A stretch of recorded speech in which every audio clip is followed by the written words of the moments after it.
It's the Worldwide Sports Radio Network. You're listening to the Big Guy Sports Radio Show. Your home for New York sports. Good afternoon, everybody, and welcome to another edition of Primetime Sports in New York, presented by the Big Guy Sports. We will be with you talking all your latest sports and New York sports, for that matter, from 5 to 7 o'clock today here on Wednesday, July 15th, year 2020. I am your host, Jim, as always, along with my co-host, Mac. How are you today, Mac? Doing pretty good, Jim. On my last day off from my other job where I work at a restaurant. So I got 4 days on, 3 days off. I work double shifts those 4 days so I can give everything I got to the show for these 3 days. So I've been out there. I've been trying to contact some ex-Giants, very, very famous Giants. I've been working that.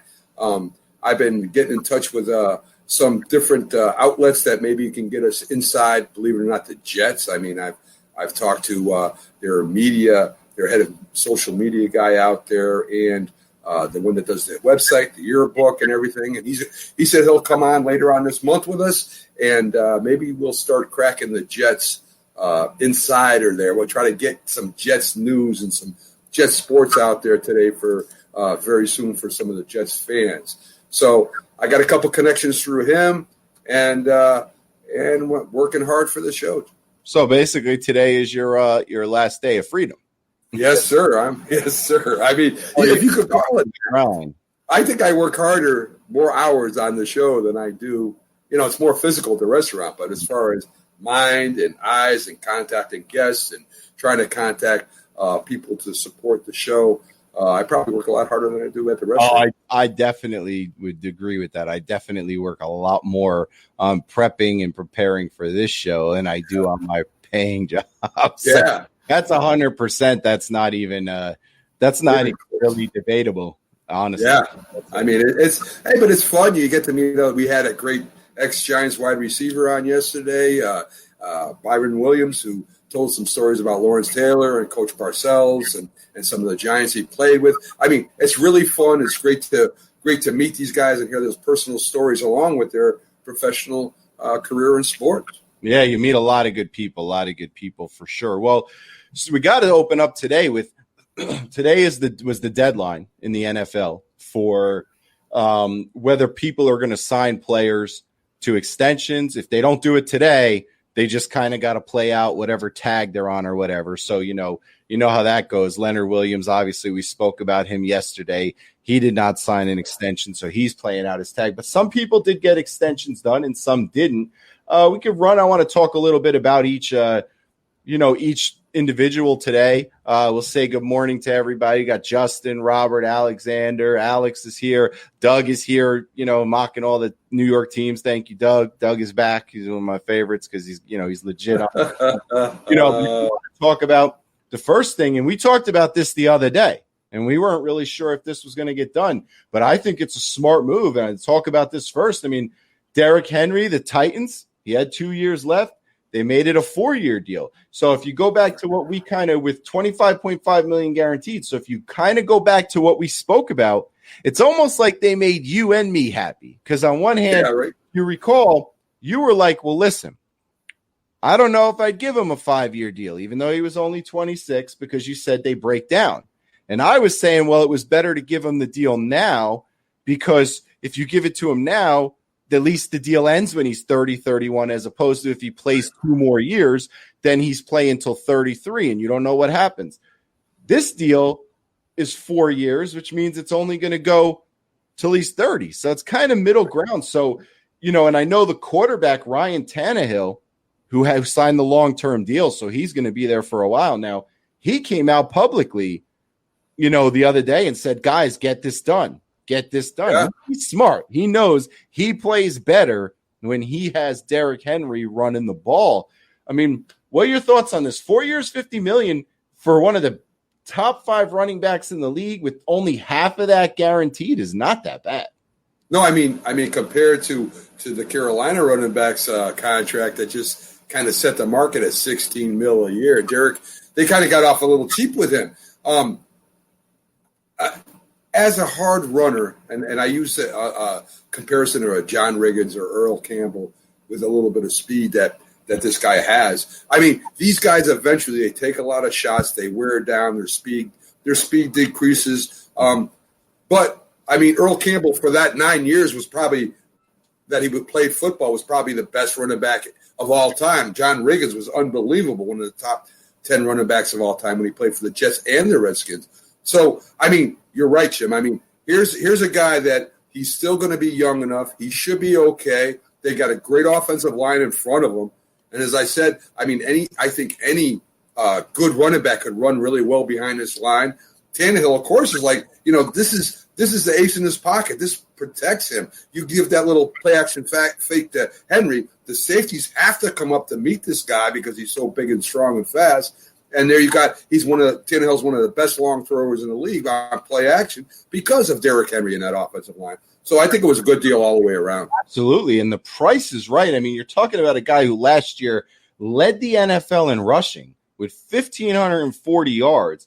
He's definitely one of the top 3 or 4 backs in the league.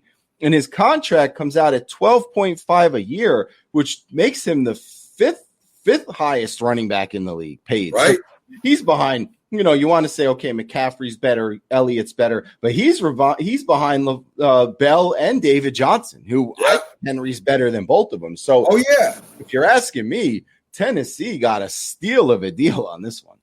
I mean, you could make the argument that Derrick Henry is the best back in the league overall, period. I mean, you could make that. McCaffrey, everything. Yeah. I mean, McCaffrey can catch the ball out of the backfield. Zeke can catch the ball out of the backfield, not as good as McCaffrey. But, I mean, to dominate a running game, to go into New England and destroy that defense like they did, one of the best defenses in the league, and to run for almost 400 yards in 2 games or something was ridiculous. He's the one, that offensive line, and Derrick Henry is the one that put the Titans where they were last year. Yeah, and that's so a good signing for them. Moving over to someone who didn't sign, Dallas Cowboys and Dak Prescott did not sign. He's gonna play on the franchise tag of $31.4 million. So it's not like he's broke or anything, but this is a little bit surprising because according to the reports that came out, back when they were negotiating contract, Dallas was offering him a contract that came out to $34.5 million a year with $100 million guaranteed. And he turned it down. And according to reports, they ain't talked in a while. It's been kind of let it go. So I don't really know what this will lead for Dak Prescott. But I'm going to tell you, if you're Dak Prescott, you better hope 2 things. First of all, you better hope you don't get hurt this year. Because if you get hurt and you can't play, your value goes down. And you better hope if you do stay healthy that you put up good numbers. Because if you have a bad season, you cost yourself a lot of money. And I don't know what Dallas is going to do now. I mean, my gut tells me that Jerry Jones is the type of guy that gets really nervous when it comes to losing his players. Like he wanted to make sure he didn't lose Cooper. He wanted to make sure he never had to worry about Elliott. Personally, if I was Jerry Jones after this year, I would let him go. I would just because how much money? I know it's not about his ability. It's just that I'm just speaking as if I was the owner. At some point, $34.5 million is a lot of money per year with $100 million guaranteed. I'm not paying him Pat Mahomes money. That's me. You might, I'll find out that in a second, but I'm not giving him $40 million a year because he's not as good. So for me, I think he'll still re-sign with Dallas next year just because Jerry Jones gets nervous and then he just digs into his wallet. And you would pay him. You would pay him $40 million a year. You would give him Pat Mahomes money. The thing that was the biggest block in this contract was the amount of years, and that's what everything fell apart at. Dallas wanted him to go, I think it was 5 years. He wanted to go only 4 years, and the reason for that is so he could come back and re-sign another contract while he's still in his prime. And I mean, as far as ability goes, Jim, I mean, he threw for 4,902 yards last year. The man can throw the football. He is a playmaker. He may not be Patrick Mahomes. He may not be Wilson. He may not be a top 4 quarterback, but he's in the discussion of the top 8, 10 quarterbacks in the league.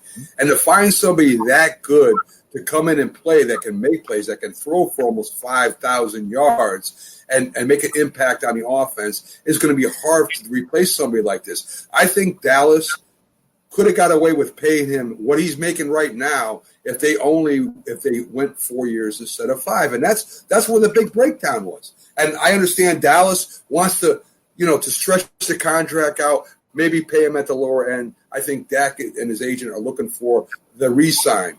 If everything works out, where they re-sign and he's still. Well, let me throw some numbers at you to kind of get a feel for where you feel, and I'll tell you where I feel on where he is as far as the upper echelon of QBs. Okay, because Dallas had offered him, like I said, $34.5 million. It would have been a year if he took the deal.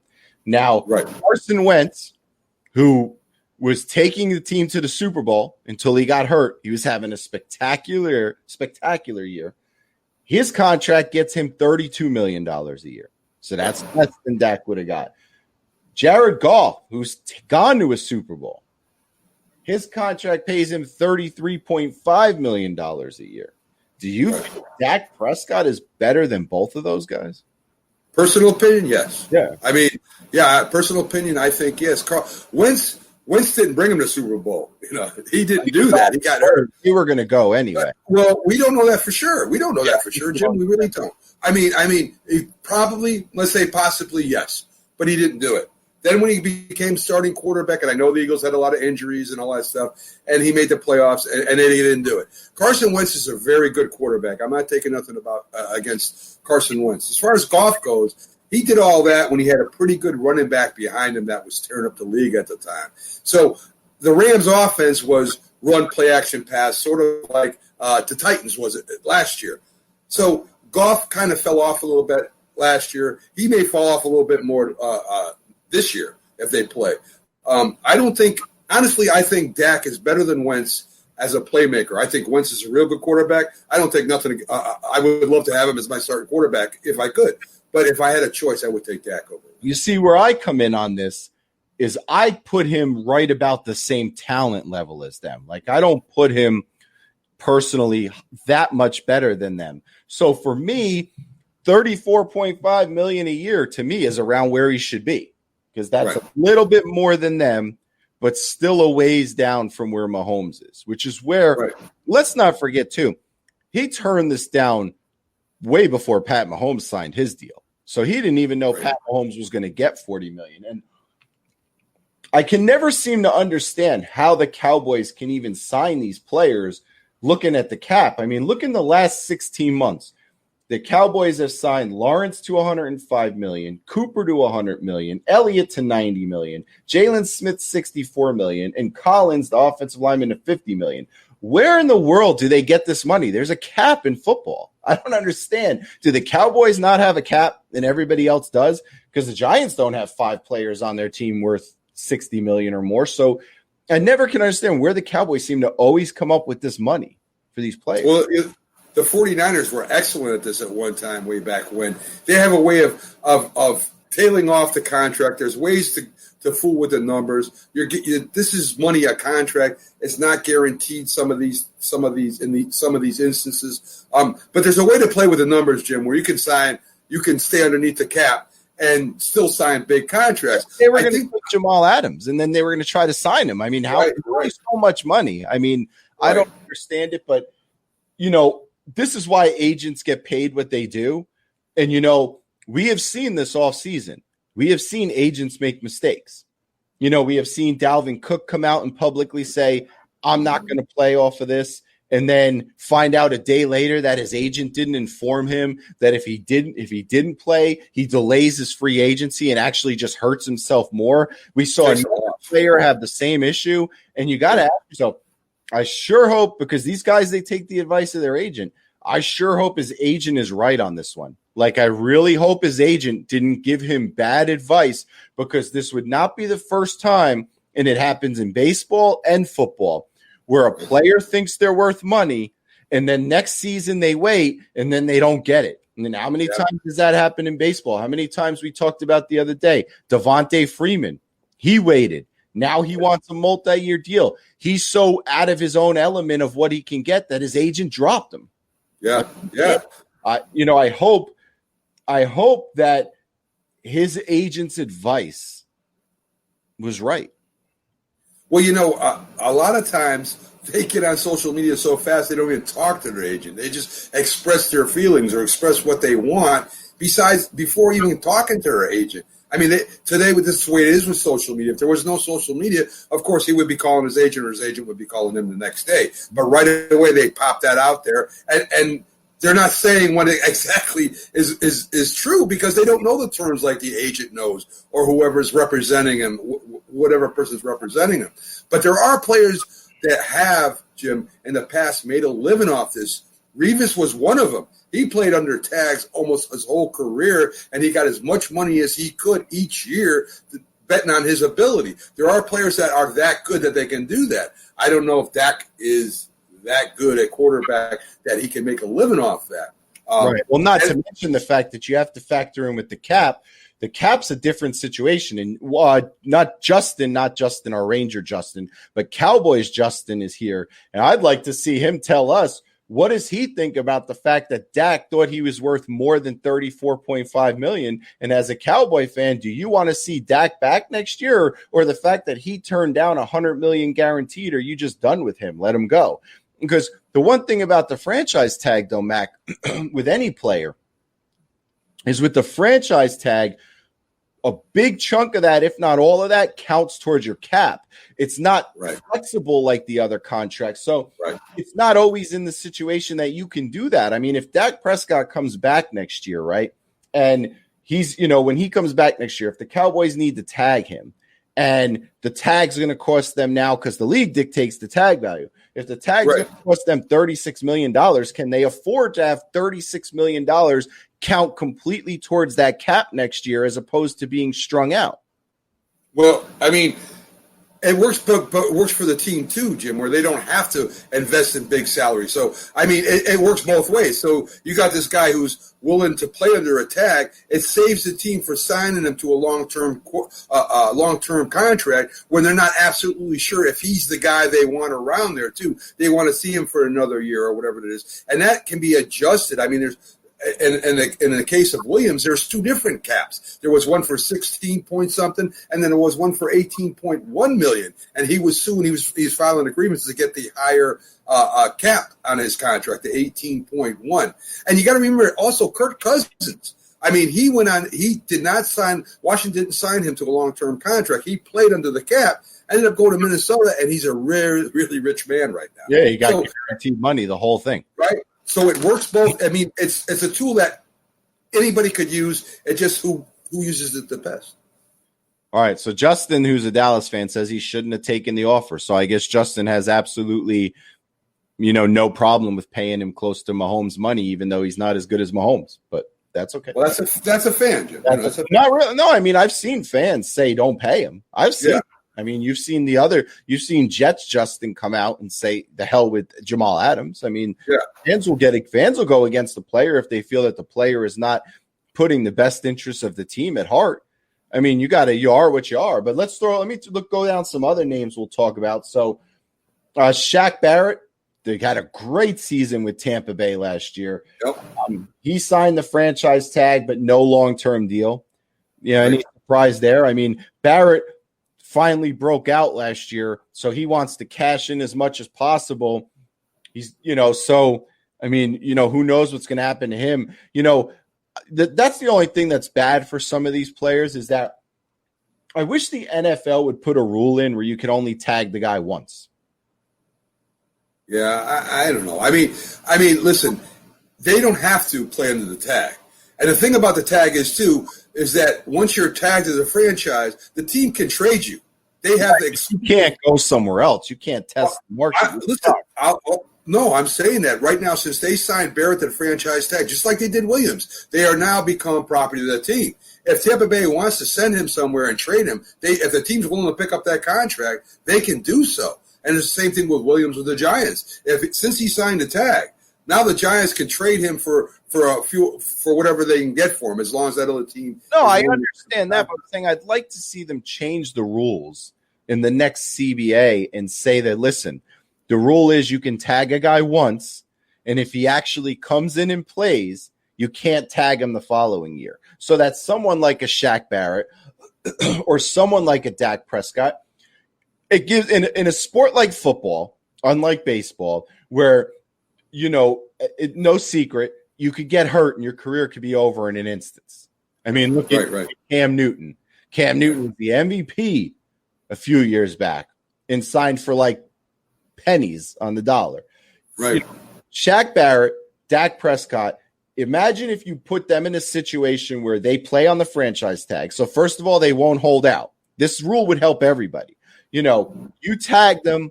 If they play and don't hold out, you cannot tag them the next year. Now imagine if Dak Prescott and Shaq Barrett sign their tags, play this year, and then they can't be tagged again. So now they get to go out and offer their services everywhere and see how much money they can get. To me, that sounds fair.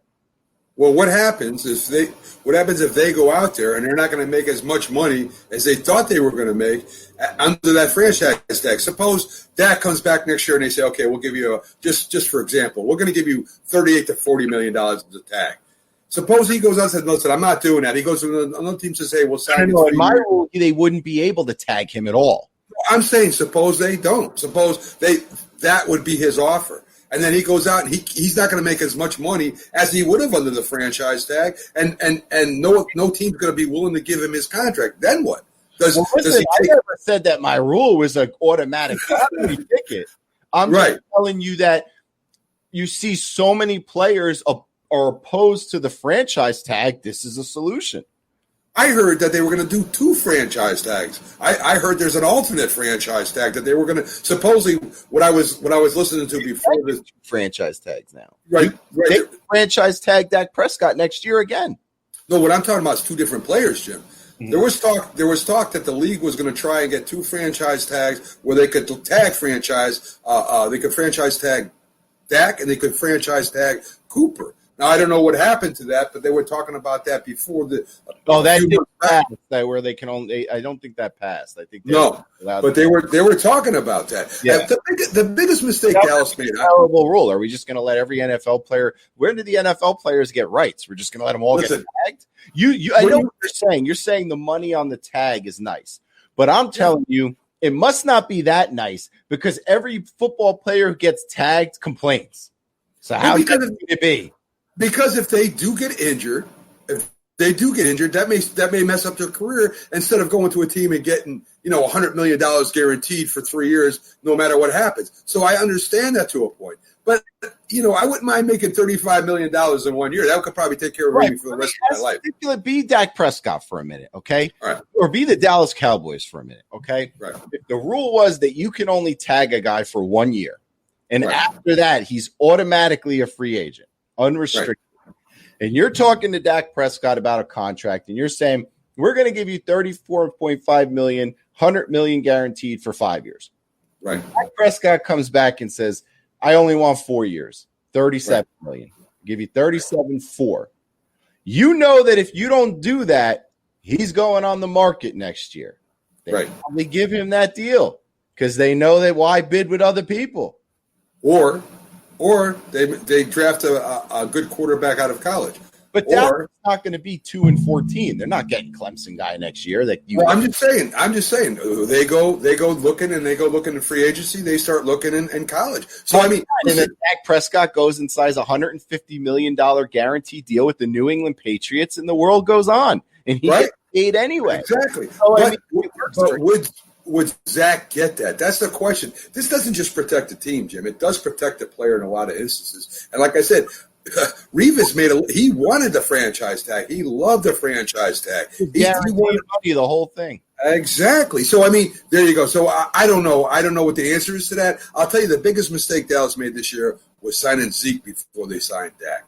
And that's the biggest mistake they made. Dallas, Washington, as Alexander brought up, they tagged Cousins twice, and they were going to do it a third time until he got that. So, at some point, enough is enough with the tags already. Listen, NFL guys, I'm with you. You need an agent, call me. We're going to fight this as a team. We are going to make sure that the NFL cannot tag you more than once. Enough with the tag already. Let me tell you something. If it wasn't for if the Giants didn't have the tag option, Leonard Williams wouldn't be here. But you want to know something? The player has to sign that tag. They're not saying you're tagged. I mean, wait a minute.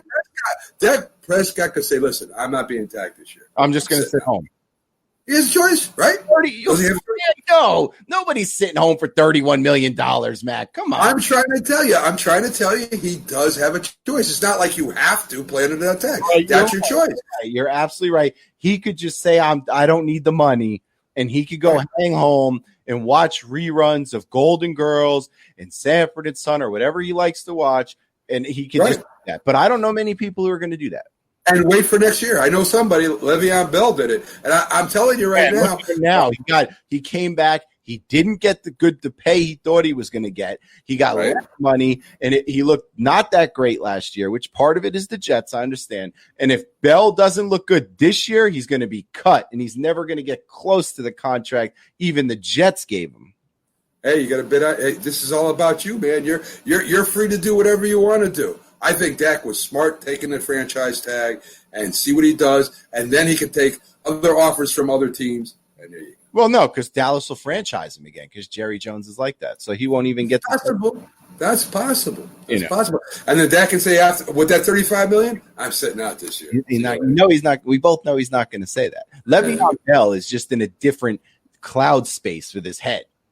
He went and tried to be a rapper and put on like 80 pounds, and then it's a whole different story. Did you ever hear that song he rapped?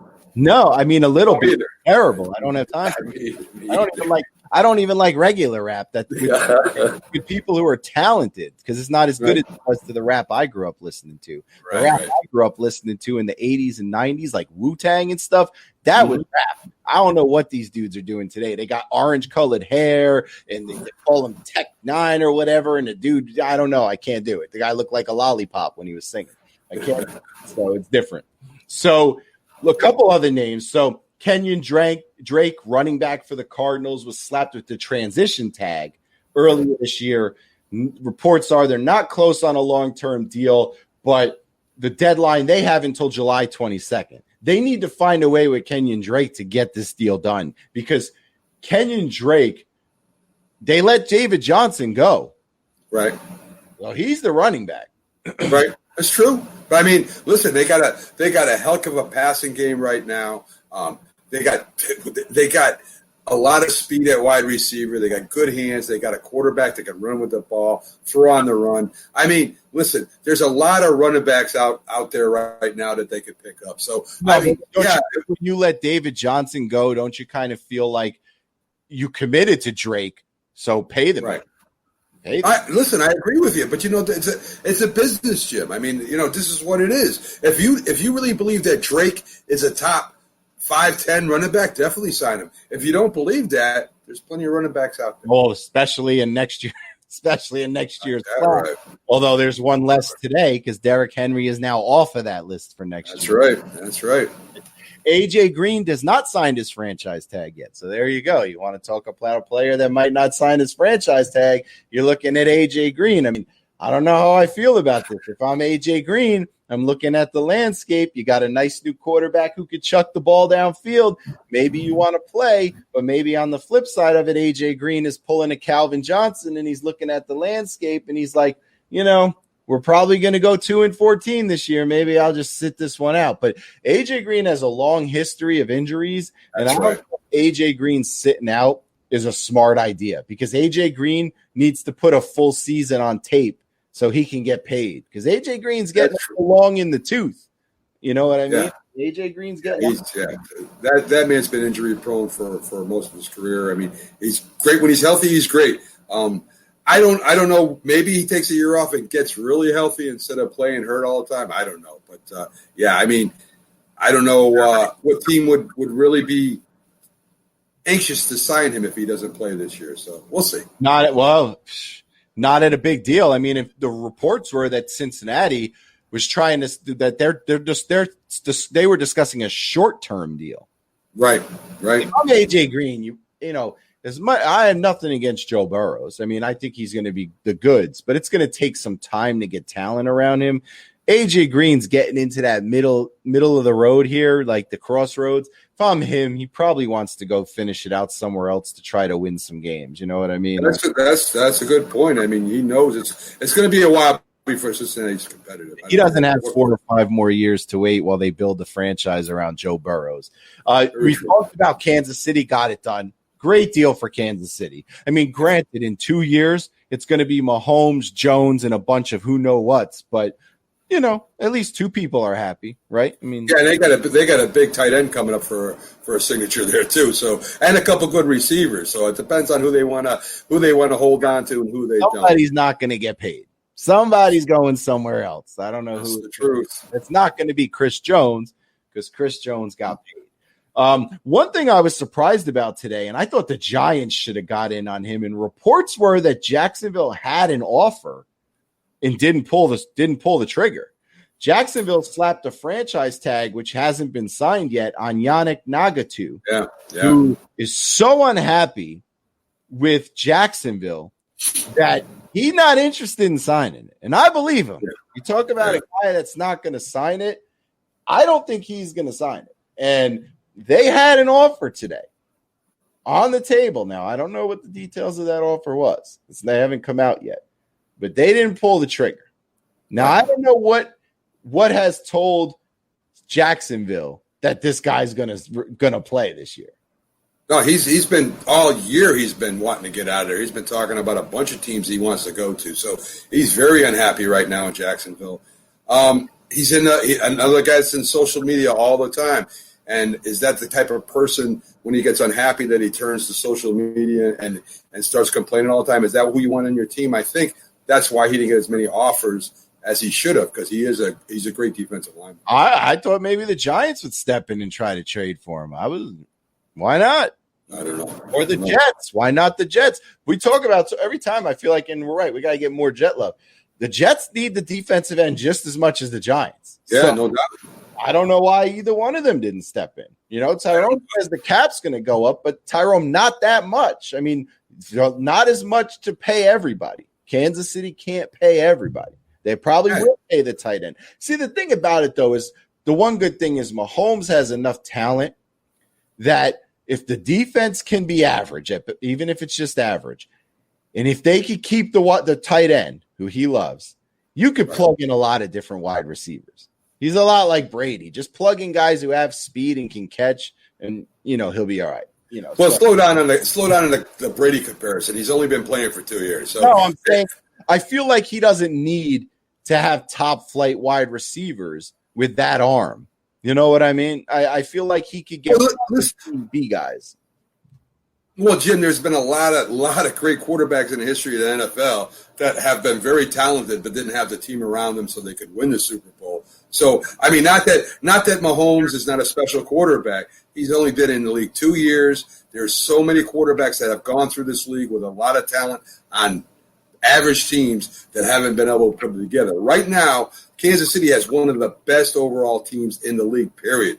I mean, I think there's a lot of quarterbacks, top quarterbacks, that would have went to the Super Bowl with the Kansas City Chiefs last year. I really believe that. Wow, that's a nice statement right there. I don't know. Yeah, I really believe that. Now you're starting. I believe that. I think Jackson would have went to the Super Bowl. I think that.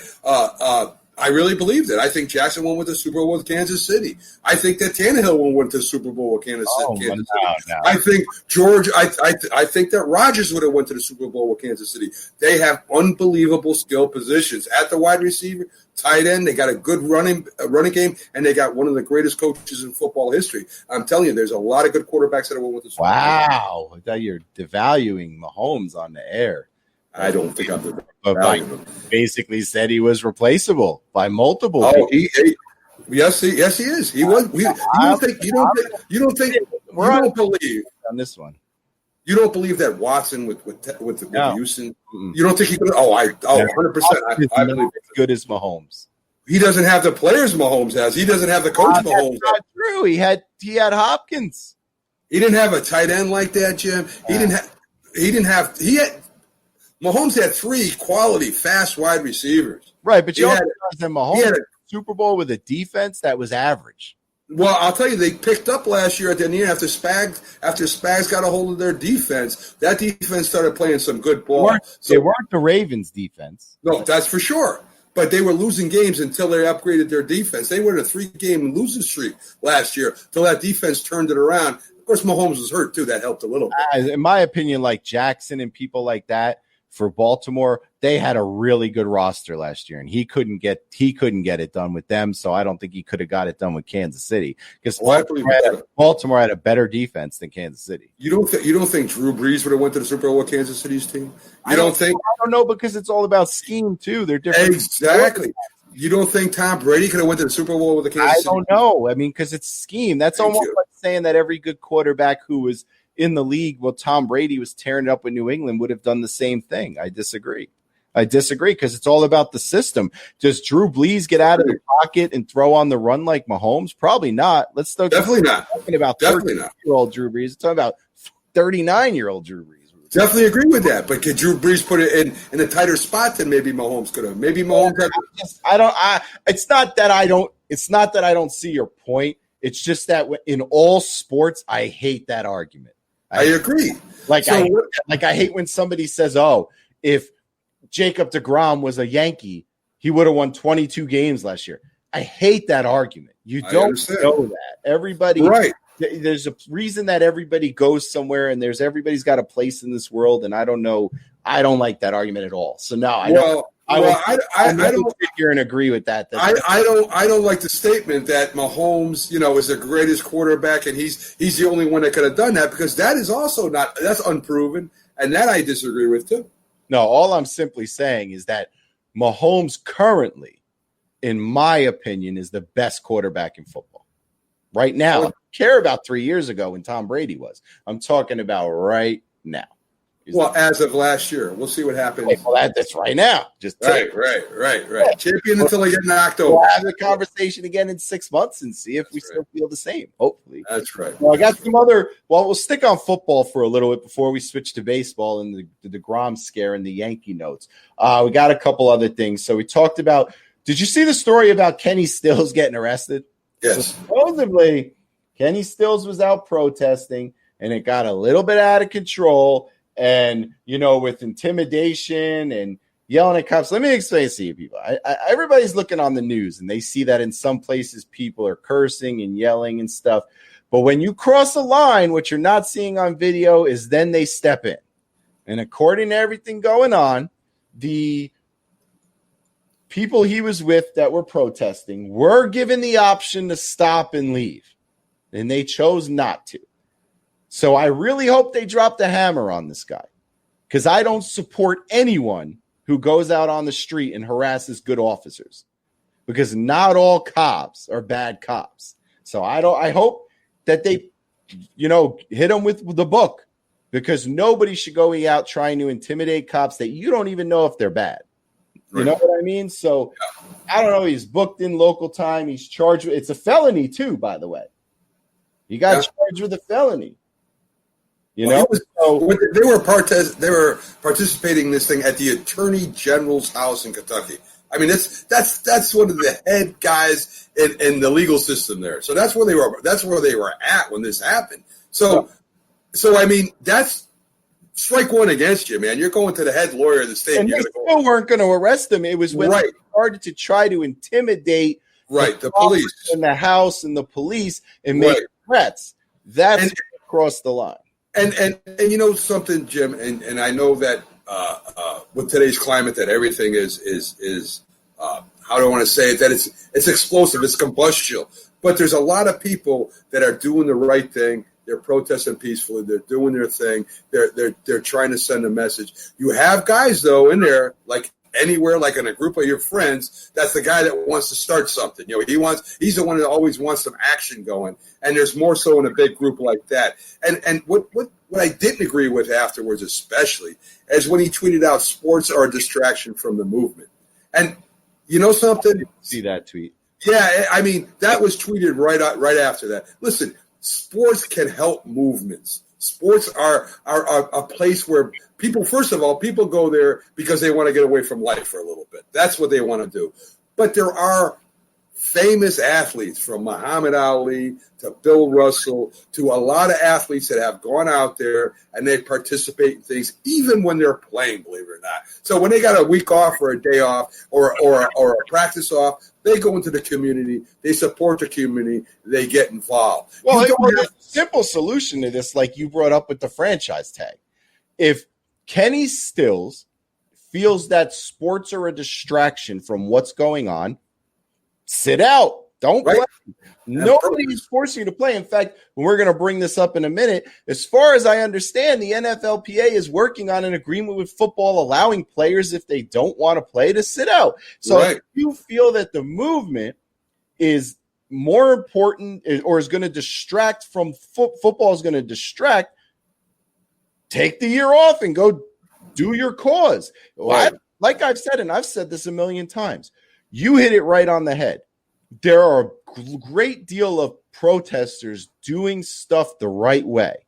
And then there's that small group that goes out and gives it a bad name and takes away from what they're trying to get across with the message.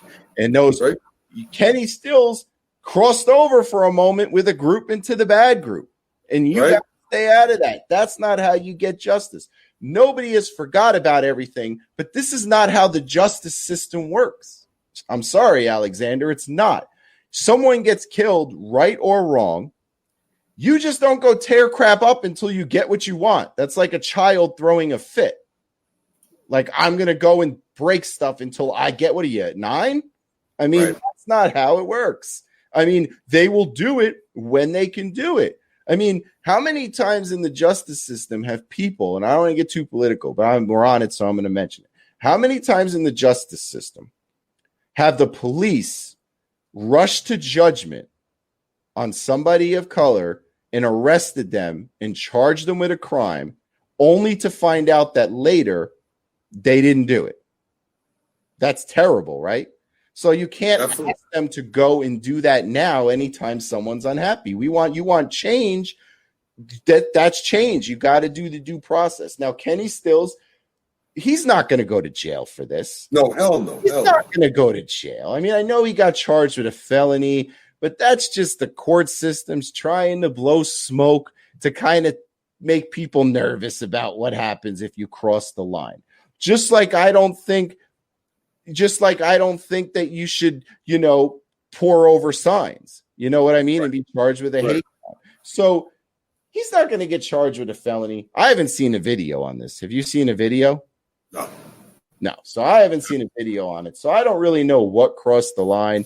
But all I could say to Kenny Stills is if you don't like the system or you don't want to play football, take off. It's okay. We're not going to be mad at you. There are plenty of people taking on. People taking on baseball, hockey, basketball. Take off and and go distract for the movement. I'm with you. Sports is a distraction. So I mean, for me, it's like gets me away from whatever stuff's going on in my life or anybody else's life for that matter. So it is what it is. So we'll see what happens with him. Justin don't like politics. Well, we'll see you tomorrow then. But sometimes politics come up, where you can't avoid it. So we cover it the least of pretty much any sports show out there. So that's the truth. We barely ever talk about it. So, so that came down today. Another thing that came down, surprisingly, it kind of ties into football, but also ties into baseball. Some people were surprised by it, but I wasn't because I didn't see where it was going to happen. But Philadelphia announced that no fans were going to be, allowed to the games. And I saw some people on Facebook were shocked by this, but I'm more shocked that they were shocked that that they even thought this was in question. I mean, am I missing something here? That sports have announced for months that fans are not going anywhere. Yeah, well, if you read about it, Jim, they said it's going to be up state by state, district by district, the public health officials. All this is going to be taken into account. Some teams are going to try and do it. Some teams are going to try and do the fans thing if they can do it safely. I think Philly. I'm not surprised that any team has no fans in it this year. because of how worried they are about the spread of the coronavirus. So, I mean, no, I wasn't surprised by it. Philadelphia shouldn't have been surprised by it, but they're saying that it's up to the local officials and the public health department. So you might see some fans in some stadiums. I wouldn't be surprised if Florida let them, go watch. Hey, they should open the gates. Florida's just letting everybody do it. Open the gates, sell home tickets, to heck with it. Just do it. That's what I say. So I would be surprised if, that happened. But you're gonna. I guess we're at the point now where we're kind of going to go. We're just going to have like announcement after announcement whether they're allowing people to do this or not, to open up. How many or whatever they're going to do. Definitely. I mean, isn't it terrible for Tom Brady? Think about it. He just got that. He went down to Tampa, and Tampa is wide open, but they're not going to have fans there. I know they're not going to. I mean, it would be great to see them just sell season tickets right now. Just say, the heck with what everybody else is doing. We'll handle it. We'll sell season tickets right now. Let's do it. I was just shocked, like I said, at how many people were like up in arms, like, oh, I can't go. When did you? Has anyone followed my man Robert? Robert's been telling people he ain't going to games for months on Facebook. That's right. With no fans, he ain't going. Robert is on the record saying he's not going to a baseball game until the fans are allowed to go to a baseball game. Yeah. So Robert was not surprised when Philly said no fans. I think he's just, but everybody else was. So did he say he's going to Puerto Rico to the Puerto Rican games or something? He said he was going to watch the Puerto Rican games. Yeah. I mean, they're still playing, so I mean, why not? Yeah. I mean, why not watch it? I mean, got to watch something. I thought he was. I thought he. That stay up and watch the Korean baseball. I thought he was personally going down there to watch the game. He might be. I'll have to get clarification on that. I got to find out. So one other football note, and then we'll turn the page to some other stuff. So the NFLPA is seeking clauses in the They're trying to work this thing. You had to, as long as it doesn't get to where baseball was, where they're going back and forth like a bunch of babies in the media. Let's hope it doesn't get to that. So here's what they're looking for. This is the request they sent to the league. They want an opt-out clause for at-risk players to receive salary if they decide not to play. Not bonus. I don't know if that one's going to fly. I mean, so a player sits home, you're going to pay him his whole. What? If I was Dak Prescott, I'd be like, I'm going to sit home. I'll take my 31. Well, it's $250,000, Jim, to all the players who show up. And if they shut down during the season, it's $500,000 per player. So that's what they're asking for. Yeah, that's what I read. It's $250,000 to all players who show up. Well, say you want additional money. Well, if this closes down, right? This is what they're saying. If this season gets wiped out because of the corona, this is how I read it anyway. The opt-out money per game, regardless. Because I was going to, yeah, but what if they play 4 games? If I'm like Patrick Mahomes, I make a lot more than $250,000 a game. I don't want $250,000. I want what I get per game for 4 games. There's more players out there, Jim, that don't get these big contracts and are making a minimum salary. Yeah, more than that. This is asking for players who opt out and don't play to get paid. Right. But it's not their full salary. I don't know if the NFL is going to go for that. They're not going to go for that. Why should they? Let me read the rest of these. So an opt-out clause for players with at-risk families to earn an accrued season and benefits if they decide not to. If they decide not to play, I have no problem with them still receiving benefits. I mean, please let these guys go get tested and not have to pay for it. An opt-out clause for players who leave the team after reporting. I saw you got a $250,000 stipend guaranteed to all players if they show up and everything is shut down. I'm okay with that. I mean, you're still paying, like I said, Mahomes and other guys a lot less money than if you would. The league's June 7th. So they say high-risk individuals is what they want this for. African-American, Hispanic, or Pacific Islander, BMI 28, sleep apnea, hypertension, altered immunity, diabetes, cardiac disease. So 90% of them. So that's what they're looking for. So I don't know where this is going to go. I guess football, I don't know. I'd have to look at the financials about how much football can afford to pay people if they don't play. I mean, football they're pretty rich off them TV deals. I'll tell you that. Yes, They're not in the situation baseball is. They get a lot of money. So how do you feel about that? I mean, would you allow players to sit out?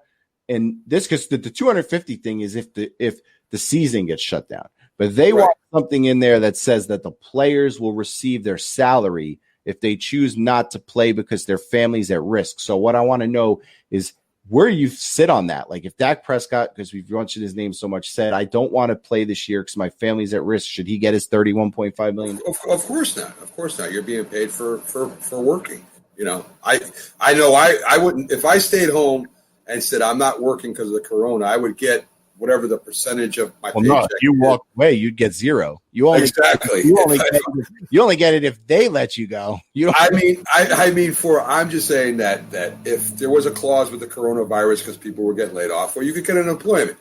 But you're still getting a percentage. You're not getting the whole 60% you get. Yeah, maybe 30. I mean, 60% in this state. I don't know. Well, I bet that's changed from state to state. Then. But anyway, I mean, the state unemployment gives you a percentage, even if you were fired, and you got to be fired. You can't just quit. So as you said, if I said I'm just not showing up because I'm afraid my wife will get sick, they would say, okay, have a good life, man. See you later. They're not going to give me no money for that. So, I mean, they're a union. That's what they do. They bargain for your players. And I think what baseball, if they choose to sit out, they're not getting paid, right? That's the way baseball is. Am I right what I'm saying there? So baseball, if they don't play, they don't get paid. So there you go. I mean, and that's twice as powerful as the football union. So if I was the NFL owners, if you choose not to play because of what your race is or because you feel is well, I just don't want to see this turn into a baseball thing. Right. Every day we're reporting something new. Oh, the NFL proposes this. Oh, the NFLPA counters and says, well, we only want to play 11 games. Oh, the NFL counters and says you'll play 16 or we won't play. Oh, the NFLPA counters and says we want to play 5 games. Right. I don't want to go through another baseball thing. Right. Every day and night on this. So far football's been pretty organized. I mean, they're pretty tight on this. I don't think it hurts the NFLPA to ask. I just wonder what their response will be when the NFL says no. Well, I don't. What are they going to say? I mean, the NFL, the union, and for the most part, and the owners have pretty much worked together. Some things the players got, some things the owners got, the league got. I mean, they have a pretty good relationship. Probably the only one better is the hockey union and the hockey owners. They probably have the best relationship of all the sports. Oh, the hockey owners and the hockey players, they're all family, they're cousins, they're hanging out. Right. They go to Thanksgiving dinner together. Yeah, they're paying bonuses. You want your bonus, here's your bonus. Don't worry about it. I mean, they're pretty much together. So the NFL has always been pretty good as far as working things out. They had that one strike and that kind of blew up in the player's face. So baseball's very strong, and they couldn't get that. So I doubt very much that. And they might say yes to some of it. I mean, I could see them saying that you could keep the benefits if you decide to stay. Someone shouldn't lose their benefits. I could see them saying that, yes, if we have to shut down the season, we could give everyone $250,000 a game. That's not that much money. I mean, for a lot of players, you're saving. A lot of players are saving.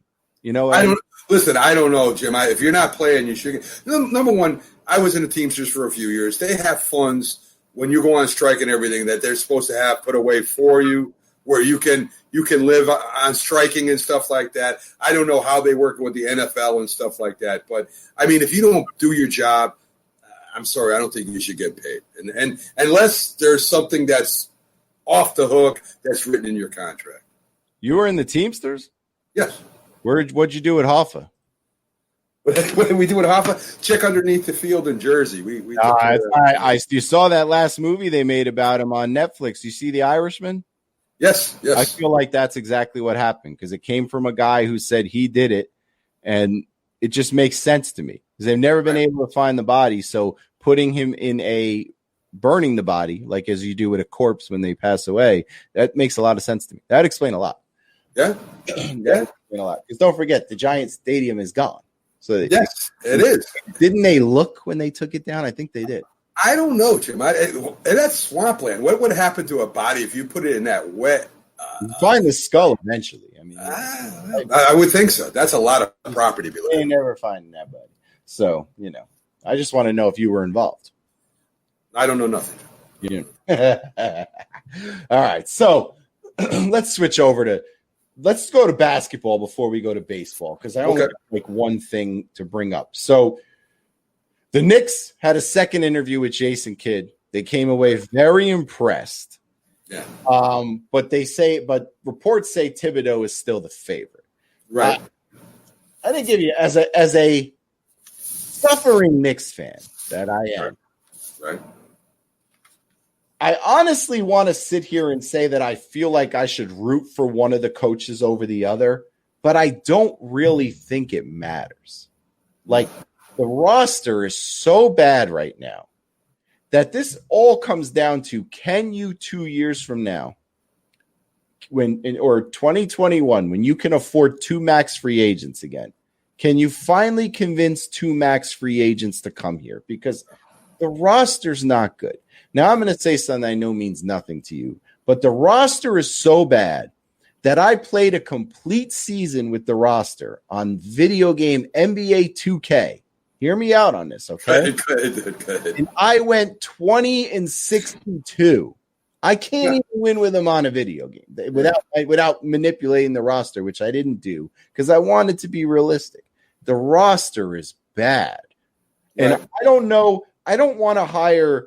I don't have a problem with Jason Kidd, but I don't want to hire Jason Kidd just because you think that's going to get you the Milwaukee guy, because that's not guaranteed. No, I agree with you 100%. Talk about a long-suffering Knicks fan. I go back farther than you, my friend, back to the 70s with Earl LaPearl and Walt Frazier when they won their last championship. Listen, the Knicks, we've talked about this a little bit before. The coach, you can work with what you got, but I don't think that they should be trying to get the big free agents. I think they should be getting the players that are good, that are solid, and sign 4 of them instead of getting 2 big free agents and blowing up the rest of your roster. If they could get 4 solid players that are good defensively, that are solid scoring, that can work together good as a team, build your team. Get your team to that 500 point. Get your team to that number 16 in the playoffs. Then when a major star looks at these guys and say, hey, these guys are almost in the playoffs, or they are in the playoffs, I'll take the chance and go play with the Knicks, and maybe I can put them over the top. So I don't believe that they got to stop trying to get LeBron James. They got to stop trying to get Kevin Durant. They got to stop trying to get these players and start getting the players that are good, solid defensive team players that will give you rebounds, that will give you assists, that will give you double-digit scoring without scoring 40 points a game. Once they get that, like Brooklyn did before they got them 2 other guys, once they get a team like that, then the other big names will come. See, the problem is, though, is that the Knicks cannot get a break to get that guy. You know, like, do you know how much better the position the Knicks would be in right now going forward if the lottery had turned out to where they could have got either Williamson or Morant? Oh, yeah. Those 2 are head and shoulders better than Barrett. Not knocking. Right. I like Barrett. But Barrett went to Duke. And I'm a Duke fan, so I like Barrett. But those 2 guys were the cream of the crop. Right. The reason why I'm on a different side of this than you is because I feel like they do have to go out and get the big names, because the only way you can build without the big names and win is if you win those draft lotteries. You know, if me and you were sitting here talking about the Knicks team being just as bad as they are, but I had Morant or Williamson on the team, I would feel the same way as you. You know, let's just keep bringing in some young guys, a couple more years, because the Knicks have a lot of draft picks coming up. The Knicks have multiple ones next year, multiple.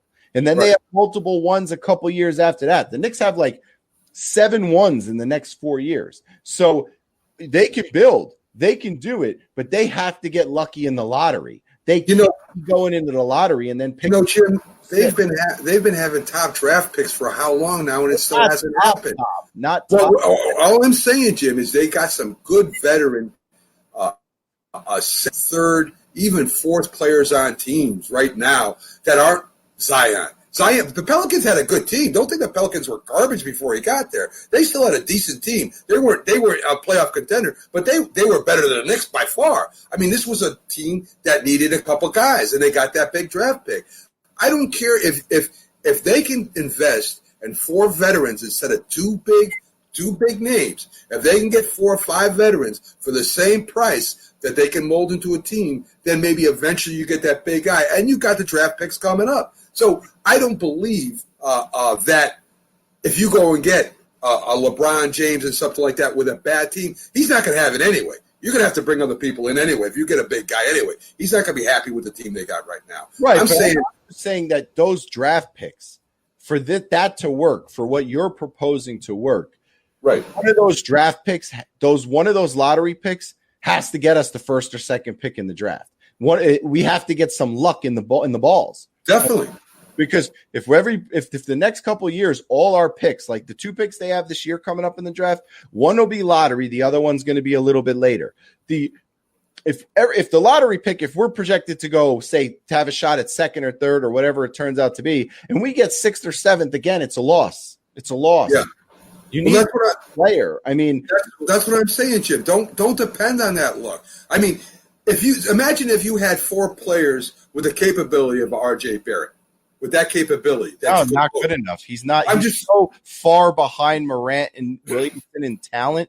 It's ridiculous. But what I'm saying, if you had 4 players of that caliber, of course, he's still a young player, but of that type of caliber, that's got that kind of potential, that's something you could have a solid team with. You're not going to go win the championship, of course not. But you're going to have, it's going to be more attractive to the big names. It's going to make a bigger difference when you get that big draft player to come in. If you got a garbage team that's not playing good and is winning 20 games a year, I don't care who you draft. I don't care what big guy name you can bring in. That's not going to change a team to a playoff contender. No, you got to have obviously stuff around him, but you have to have either that one big name guy, like the guy from Milwaukee, or you have to have that one really, really talented young player that's going to continue to grow and will make the people better around him. And you're right. The Pelicans were not as bad as the Knicks, but they weren't great either. And Wilson adds a lot to that. And we've seen what Morant has added to the team he went to. So that's the kind of player they need. So I don't know. Justin hits it on the head. He says, just like we said, no matter who the coach is, they won't win. That's why I'm not really concerned about the reports. I see them talk about Kidd, but Thibodeau's the favorite. I've said I wanted Mark Jackson in the past. He's not even getting an interview. Yeah, I guess I'll be happy with anybody. I mean, Give me Kidd, give me Thibodeau. I'll be happy with it from a name standpoint, but they can only win with the talent you give them. And the Knicks don't have any. And Robert's correct, too. Robert says as long as Dolan's running the team, no free agent's going to want to come here. He might be right. He might put that right on the head because one thing about the players, they're like a fraternity. You know, the players are a fraternity, and the players do not want to see an owner who disrespects his former players, like Oprah and you and stuff like that. And I'm going to tell you right now, if you think the players don't side with Spike Lee over Dolan, you're crazy. They do side with Spike Lee. Of course. He has always been a basketball fan, and he's so close to so many basketball players, even outside the Garden. Definitely.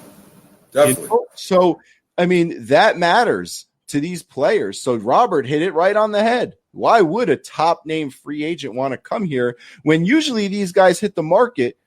There's always usually like 2 or 3 teams that can offer them close to the same amount of money. And you saw that interview that LeBron James, when he talked about his interview with the Knicks and said when he came there was no real basketball discussion. There was no plan in place. He supposedly that was the Knicks were his first choice. So of course the management affects who you get, who you pick up. But if you're going to go seriously after somebody like that, you can't have just figureheads. You can't have Phil Jackson.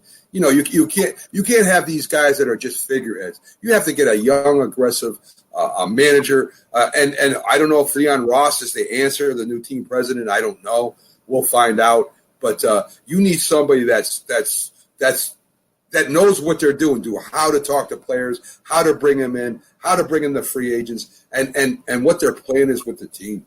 Yeah, and you know, Kyle says he'd love to have Kenny Atkinson. I would have no problem with Kenny Atkinson either because I don't think he ever should have been fired by the Nets because Grant wanted him gone. But the thing is, I just from everything you read, it's down to Kidd and Thibodeau. It just sounds like it. So, I mean, because kid's gotten a second interview. So I don't think it's going to be Kenny Atkinson. And I feel bad for Kenny Atkinson because he got a raw deal. I mean, he got thrown out of a door by a guy who's not even on the team right now. No doubt. So, you know, that's where we are as far as with basketball. So we have nothing new to report other than the Knicks and the net about the Nets right now. And the Knicks are still looking for a coach. And I guess they couldn't even hire one right until after the season. So it's over. But, you know, I heard there is rumors that since the Nets are all going down, the Knicks will be put on Nets jerseys. And they will be playing for the Brooklyn Nets because they're both from New York. So we'll see how good they do. The Knicks have to play their games, too, for lottery seeding. True. That's very true. Oh, the Nets signed Lance Thomas today. He's a former Dookie. So the Nets are right now just looking around for anybody who could still run up and down the court to get through the Yeah. And you know, that it makes me wonder, too, because what are they playing? They're playing 8 games, right, to finish out to see where everybody seeds. Isn't that the process? They're going through 8 games. Right. I just want to hear because I want to get an idea of it's very possible the Nets are going to go 0-8, if we're being honest. Now, here's the thing about the Nets. They could go 0-8 and possibly still make the playoffs because the Nets are the 7th seed. And yeah, Orlando is only a half a game behind the Nets to move up to the 7. But they're 6 games ahead of Washington, the only team that's playing in the East. They go 0-8, and if Washington goes 4-4, they still make the playoffs. So the Nets are going to probably have the worst playoff roster you've ever seen. Yeah, they're all done. With a bunch of people who should be playing in Ice Cube's 3-on-3 baller league, and they're going to get swept by the Bucks in the first round. Oh, easy! It should be an easy series. Bucks are going to have a nice, easy time. 4-0. By 20 points each game, it'll be over. That's BP. It's going to be – if I'm Milwaukee, I'm like, God, the first round's going to be simple. I mean, yes, sir. Yes, sir. No worries. Just don't get hurt. Just nobody get hurt. In fact, they may be able to beat them with their second team. Who knows? It's probably. If I would bet you that their star player on Milwaukee, I never say his name because I can't pronounce it right, but I guarantee you he probably sits half of every game. Yeah, once they get that lead, sit down, let the other guys go. And Milwaukee's got a good bench too. Don't be fooled. They're going to challenge for that championship. They got a heck of a bench. They're the favorite in the East. Yeah. They're the number 1 seed. And says depends on what picks become because their value wasn't terrible getting back as long as they hit on them. But then again, it's the Knicks. Yeah, that's what I said. That's why I said the next 3 years for the Knicks is crucial. Mm-hmm. I'm pretty sure. Don't quote me on this, but I'm pretty certain the Knicks have 5 first-round picks in the next 3 years. Yeah, they have their 3 and 2 they picked up in trade. You know what bothers me about basketball a little bit is that I don't know if the coach or I don't know who has to say anymore. You know, you got a GM that really isn't a GM anymore because the players are recruiting themselves. You got a coach that really doesn't coach anymore because if he ticks the players off, he could be gone, or if they don't agree with him, he's gone. So I don't really know what the value of a coach or a GM is today. I mean, you got to put a presentation on, you got to handle things, but what is the value today of that, Jim? It's changed a lot. So maybe they need an old school coach in there that can get them playing basic basketball and doing the drills and working them as a team. I just don't know where the value is in that anymore in basketball. Well, just to give you an idea for this year, the Knicks have their own one. And then they have the Clippers one, which is going to be really late, somewhere in the late 20s. All right. Then they have their 2, and they have the 76ers 2, which again is going to be late. But they get 4 draft picks this year. In 2021, they have their first, and they have the Clippers first again. And they have the choice to either swap picks with them or keep it. So they'll probably keep it because the Clippers are not going to be that bad. And the Clippers only get to keep the pick if they finish in the top 4 picks, then it's protected. But the Clippers, you know, with Kawhi and Leonard and all them guys, they're not going to be in the top 4. And then they have the Mavericks first round pick next year from the trade with Porzingis and Hardaway and all that. And then they have 3 second round picks next year. So in the next 2 years, the Knicks have 4, 5, 6, 7, 8, 9 draft picks in the next 2 years. Now, you could say, oh, second-round picks are not worth that much. You need to have a strong draft the next 2 years. Yeah, and there's no basketball, and there's roster. And there's no college basketball this year, so there'll be college basketball. I don't know, dude. I don't know. I don't think so. We'll see. Division, just in division, like football, just in conference. You think so? It's gonna be hard to really evaluate players like they were able to. So it's just interesting to me all the way around. It is very interesting, very interesting. So let's turn to some potentially good news in baseball. Didn't know if it was going to be good news. So yesterday, all the excitement I had for baseball season almost crashed in an instant. Right. Jacob deGrom threw a simulated game against his own team, and after one inning, he had back tightness and came out. Right. Now, when I first heard this, I literally almost cried because I feel like we're just the bad news bears who just can't get out of our way. We finally have a good team, a playoff caliber team, and DeGrom gets hurt. Now, as depressed as I was yesterday, we got a little bit of good news today. We don't know. You found Cano? No, I don't know. Cano, you didn't find Cano? Cano is way gone. Cano is in Robert's basement somewhere. Robert kidnapped Cano, I think. I'm starting to get worried about that guy. What happens if something really happened to Cano? What happens if his life was taken or something? I don't think he's that kind of missing. I think he's just not at camp. I don't think it's one of those things where the Mets haven't heard from him. I mean, you sure? Because I'm getting worried. I'm not 100% sure, but I feel pretty good about it. So DeGrom went for an MRI today, and it came back clean. That's the good news. The only thing they don't know is if he'll be ready for opening day now. Right.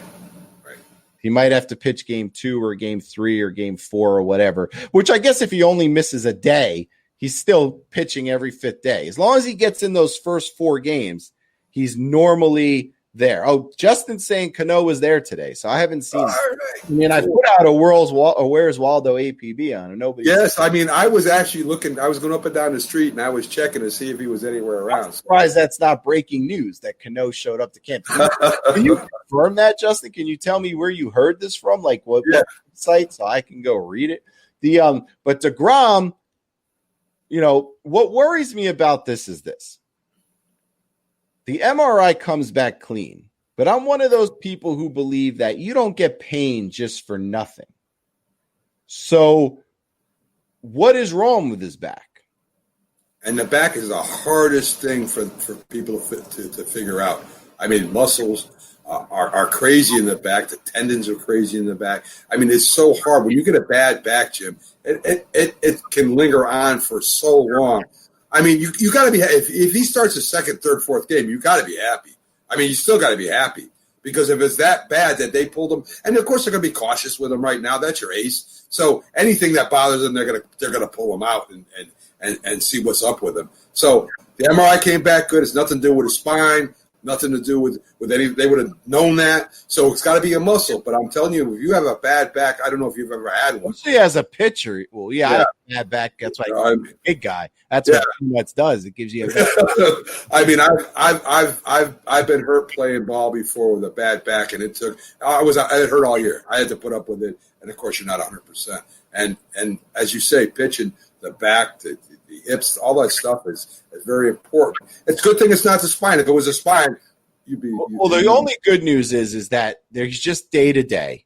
And like I said, even if he doesn't start opening day and Stroman has to do it, which is perfectly fine. Right. And he pitches, as long as he pitches in that first run through the rotation, then he doesn't miss any starts. Then he pitches the same amount of starts if he pitched opening day.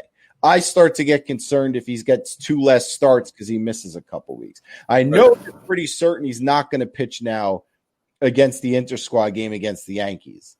Right. No big deal anyway because Cashman announced today that they're not going to pitch Garrett Cole like they were supposed to in that season. They're going to give him the extra day of rest. So we'll see what happens. What worries me, and we talked about this the other day, is when this is what I'm talking about. The Mets don't have the depth. And I'll get to Justin's comment about Cano in a minute and CGI effects and stuff in case that's going on. But the Mets do not have the backups to lose a starter. Because you read the article and they say, well, if he can't go the first week, Corey Oswalt's another pitcher who could take his spot or Walter Lockett. Corey Oswalt and Walker Lockett. No, come on. What That's do you right. Corey We've seen enough of Corey Oswalt and Walter Lockett to know that they're not a solution. Yeah, they're not your ace. That's for sure. I mean, They're come not on, that's- anything. They're not all five. that doesn't even make sense. I mean, that doesn't make sense. pitch enough. We know this isn't a mystery. I'd rather put Cano on the mound. Why not? Maybe that's what he was working on, his pitching. We don't know. So. They're But not yeah, listen, you're not going to pitch him. We're not going to pitch. Of course, we're not pitching Cole in exhibition. Who would do that? I mean, you're gonna. We were gonna pitch DeGrom. I don't know why. Why I mean, would you do that? if this was a regular spring training, Cole would pitch against us if we fell on his day. Definitely. You got 60 games. If somebody gets hurt right away, you're done. I mean, you get your aces hurt right away, you're pretty much done. I'd rather take a chance to let him get hurt in the first game than pitching him an exhibition and have him out for 30 days or 40. Pitcher with all the mechanics and stuff. A pitcher can get hurt just throwing a bullpen session. I mean, you can get hurt. You could pull your back sneezing, Jim. But I'm saying, if you got control over this, why would you even put that in jeopardy? I was upset. He's going to give him an extra day of rest. I was upset when they had Tanaka out there pitching the stand. That's ridiculous to me. I don't know why they did that. Anyone pitch the stand? I just don't get that. I mean, why would you put your pitcher going against live batters right away, and why don't you bring him in slow and wait for the first game if you got it, for God's sakes? I don't care. This is too important in 60 days, Brent. Could you imagine if Stanton had hit Cole? Oh boy! What do you mean? Could you imagine? Fans would have wanted him out of town. Definitely.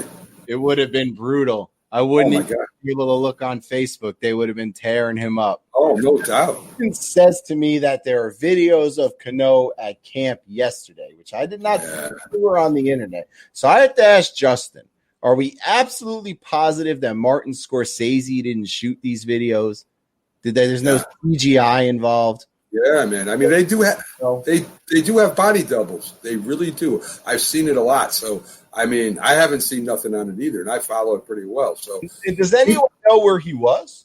well, even Robert said that he did report yesterday, but I don't know, man. I've been looking for him, and I haven't found him yet. Oh, wait, let me see. Let me read. So he is back, according to our friends Robert and Justin. Yeah. Well, let me see what it says. Call off the search party. Luis Rojas said they still call Robinson Cano his star second baseman. I love you, Robbie. I need a star effort this year. Okay, buddy? I need a star effort from you this year. Really bad, especially because, Matty Ice was talking a lot of junk. So, he's back. Seems to be all as well. They're not talking about where he was. Oh, yeah. I can tell you he wasn't with me. I can't say nothing, Jimmy. I just can't say A lot of secrets. nothing. Back, he's working out. I don't care if he That's missed good. days. Cano did not speak to the media on the first day. Well, that's not a surprise. So the only two people missing are Brad Brock and Jared Hughes. Right? You guys are set. The Groms are right. You guys are ready to go. Don't go into conniption mode. Yeah, but this is the problem I have. This is the problem. This is what gets me about the Mets. And Kyle's with me about pitching anybody but Corey Oswalt. This is my problem with the Mets.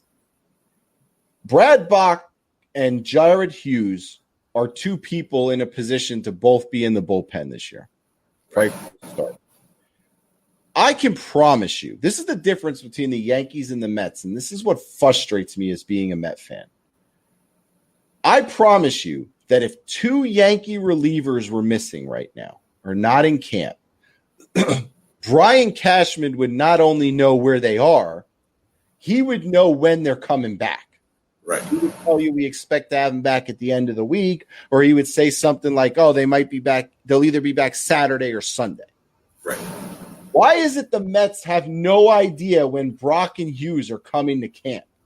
Why are we always run the team like this? What do you mean you have no idea? They're your employees. Where are they? Are they at Great Adventure? Are they at Disney? How do you not have a clue when they're coming back? And this is what frustrates me about being a Met fan. And whoever comes in and buys this team, clean the whole front office out. And I'm not just talking about Brody, Omar, all of them. Dump them all. because somebody needs to start taking responsibility for where these guys are. I'm not upset that they're not here because I'm sure they have a reason. But how do you not know when they'll be here or if they'll be here? Well, the only thing I could say is maybe they have the corona, and as they say, you're not supposed to give out the information of the players' names unless they agree to it. And that's the only thing I can think of, Jim. But I agree with you. I mean, even saying that, 2 weeks from now they're going to be back. I mean, you don't have to even give a reason. You don't have to give a name. I mean, there is things you can say to we hope to have them back in a week. Right, anything. I think they were with Cano, and I think they're asking Cano right now where they are. And I know you're frustrated. I'm making fun of it, but I agree with you. And that's what happens when somebody, not only do you have a bad owner for so many years, but now he's selling the team. So I don't think a lot of people are doing their job the way they should be doing. Well, I don't want to rush to judgment on where Cano was because I don't know. And I would hate to sit here and tear into Cano and then find out later that something serious happened. Right, so that happens right now. Right. Coronavirus, a family member had it, a child has it. You have no idea. So I'm not going to cut into him right now. I'm not going to jump on Cano because there's a lot of stuff going on in life right now. And listen, at least he showed up. There are 12 players or 13 players who have already opted out. So at least they're here to play ball. I don't know. But that doesn't frustrate me. It just frustrates me when you don't have an answer. Like, you don't have an answer on where these guys are. You can't track down with the way social media say your employees. Right. And you shouldn't have to, through social media, track them down. You should know where they're at all times. I found Brad Brock's Facebook page right now. I could tell you where he is. That might be true. On a beach or something. I mean, that might be true. That's though. This is the problem. They're always run second rate. I feel your pain, my friend. What can I tell you? Listen. Rojas, the young kid has to dodge bullets and ask these questions and give answers to make him look bad. They said he had no answer on when to expect them to join the team. He may want to go back on the yacht, Jim. He might want to go back on that yacht, go back out to sea for a while. Listen, I agree, and he's going to be in a bad position. The players are going to be, especially with the sales coming up, Jim. I mean, your team wasn't run great before. It's going to be garbage until they're bought. You watch, it's going to be even worse. I mean, it's just bad. It's bad. So, that's the Mets situation. That's your Mets news and notes for today. We covered Cano. We covered Brad Brock just had twins. Okay, so Justin knows more than the coach of the Mets. Right. I don't think that's a problem. Oh, it definitely is. It definitely is. So maybe I can call Justin and get more information on Met players than I can get from Brody Van Wagenen. That concerns me. No disrespect to Justin, but he's not getting paid $3 million a year to tell me where Brad Brock is. And it's not like it's a bad thing, right? Congratulations, the guy just had twins. It's not like you're going to not tell us that. You know what I mean? So that's just... Yeah, let's hide that he had twins. Yeah. Right. Let's not talk about that. I mean, congratulations, Brad Brock, on the twins. My insider, Justin Thomas, who works for free for the Mets, just found you. Well, Brody Van Wagenen has no clue where you are. So let's bring up some Yankee news and notes today. So it looks like the Yankees are closing in on trying to find a way to come to a mutual understanding with J.A. Happ on the vesting option they have for next year. So I guess because of the fact that obviously the vesting option would be triggered by playing time, that obviously is not going to be hit because of the new amount of games. So they're trying to lower that a little bit. I think the Yankees really want to bring J.A. Happ back. So I think they want to make this a vesting option that he can hit because the price is set. If he hits it, what he gets paid is set. It's not negotiable. They would get him back for 1 year. Severino's not going to be ready for the start of the year. Now, I know it's going to happen. This happens every year. We're going to get in February, and all the newspapers are going to start telling us how, there's a chance Syndergaard and Severino will be ready. No, they won't. All right? We hear this every year about people that get Tommy John. It's a year and a half. We'll see you at in June. Right. So he's not going to be back. Who knows what's going to happen to Herman? Is he the same pitcher that he was last year, or does the suspension and the problems with the law, does that affect him? It's smart on the Yankees to restructure this in a way where they can get Happ back at a decent price for one more year. You got to agree with that. I mean, Yeah, I mean, Hap's not an ace. He's not even a number 2, but he is a steady pitcher, and he can give you 6, 7 innings sometimes at his best. $17 million isn't that bad. I mean, depending on what happens with the negotiations next year. I don't know. He's excluded from some kind of provision that I was reading as far as the innings reached and stuff like that. That was according to Joel Sherman. So it looks like they're going to rearrange the back end of his contract, or they may negotiate a new contract, Jim. So what Sherman is saying is that they may have to rearrange the back end of his contract. Well, they have no choice because everything right. changed out. So right. I would make it to where he can hit it. The Yankees need the depth next year. Otherwise, you're putting a lot of stock in a lot of kids from AAA coming up and doing something big, and you don't know what's going to happen with that. There's always question marks. I mean, sure. they don't have an arm in the minor leagues like a Nate Pearson from Toronto or a Michael Kopech from the White Sox. Those are elite. The Yankees' arms might be good, but they're not to that level. You don't know what you're going to get. In other news, Tanaka, he's still day to day. They're not even sure when he's going to be back. I'm not 100% sure what the holdup is. I mean, I see him on the field working out. I see him running. I see him doing stuff. But I guess he hasn't done a bullpen session or faced live hitters yet. You know, geez. I mean, if Tanaka misses like 2 or 3 starts because of this, they don't like Stanton now. And now you're taking a rotation that has problems to begin with because of the fact that you don't have Severino, you don't have Herman. I mean, normally we would just be sitting here saying, 2 or 3 starts, he'll be fine. He's still going to make 29 starts. Right. 2 or 3 starts is a third of them almost. That's true. That's true. I mean, listen, Jim, he says he's feeling better.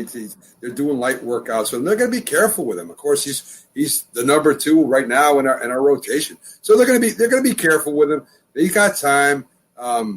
I don't know. Hopefully, he does start pitching the live hitters as long as Stanton isn't involved anywhere with the live hitters. You know, I hope he doesn't pitch to Stanton again.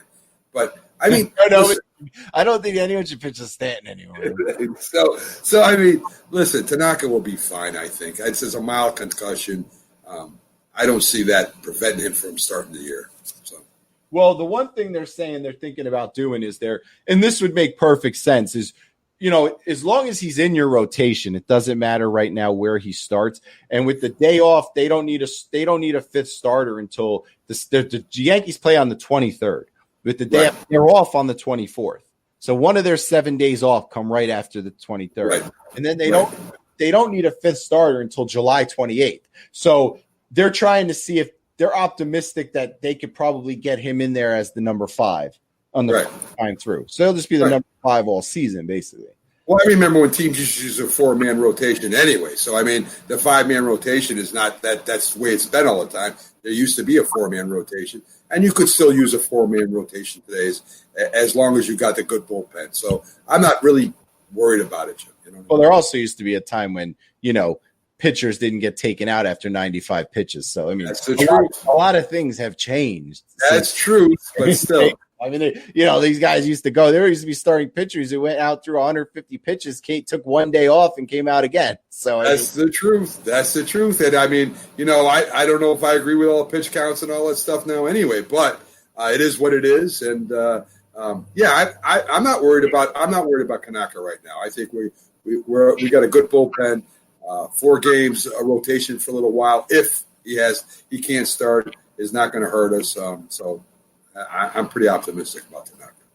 Well, Justin, who continues to make the Mets PR department look bad, just said that Brock was also just put on IL. So Justin knows a lot more than the coach. I can tell you. Maybe he works for the Mets. Maybe he does. We don't know.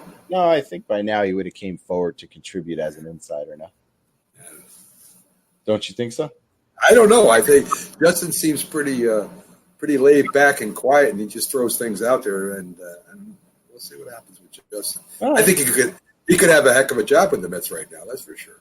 Well, every job's up in the air when they sell, right? Yeah, that's true. Mac is overconfident, as Robert says. Mac's overconfident. He's a Yankee fan. Yankee fans are always overconfident. I mean, never overconfident. I just see what I see as far as the team goes. I mean, I've already said the Yankees starting lineup pitching is very average, and even with DeGrom, that's my biggest worry about the Yankees. It's been my biggest working with the Yankees for a long time now. So I just think Tanaka will be fine.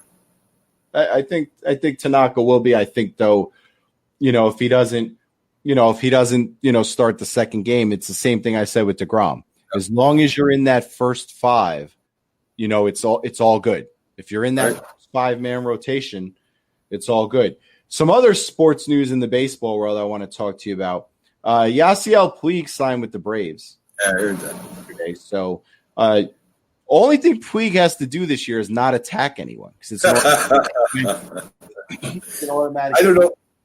I don't know if that's possible. We'll see. That's a good signing for the Braves. I mean, say what you want. He isn't the guy that came up with LA when he first came up, but he still hit 22 home runs last year. He still had 61 RBIs in 100 games. He still hit 252. It's not bad. And he went to Cleveland and hit 297 with a couple home runs and 23 RBIs. So he almost had 100 RBIs for the season. He had 24 home runs. Adds depth, and they needed it because Nick Markakis said he's not playing. So not only that, the DH rules in this year, right? So for the National League, so that's a great signing. I imagine he could still play a little outfield. So listen, like you said, depth, good DH hitter, that helped the Braves out a lot. A lot of people pick a lot of what's that word?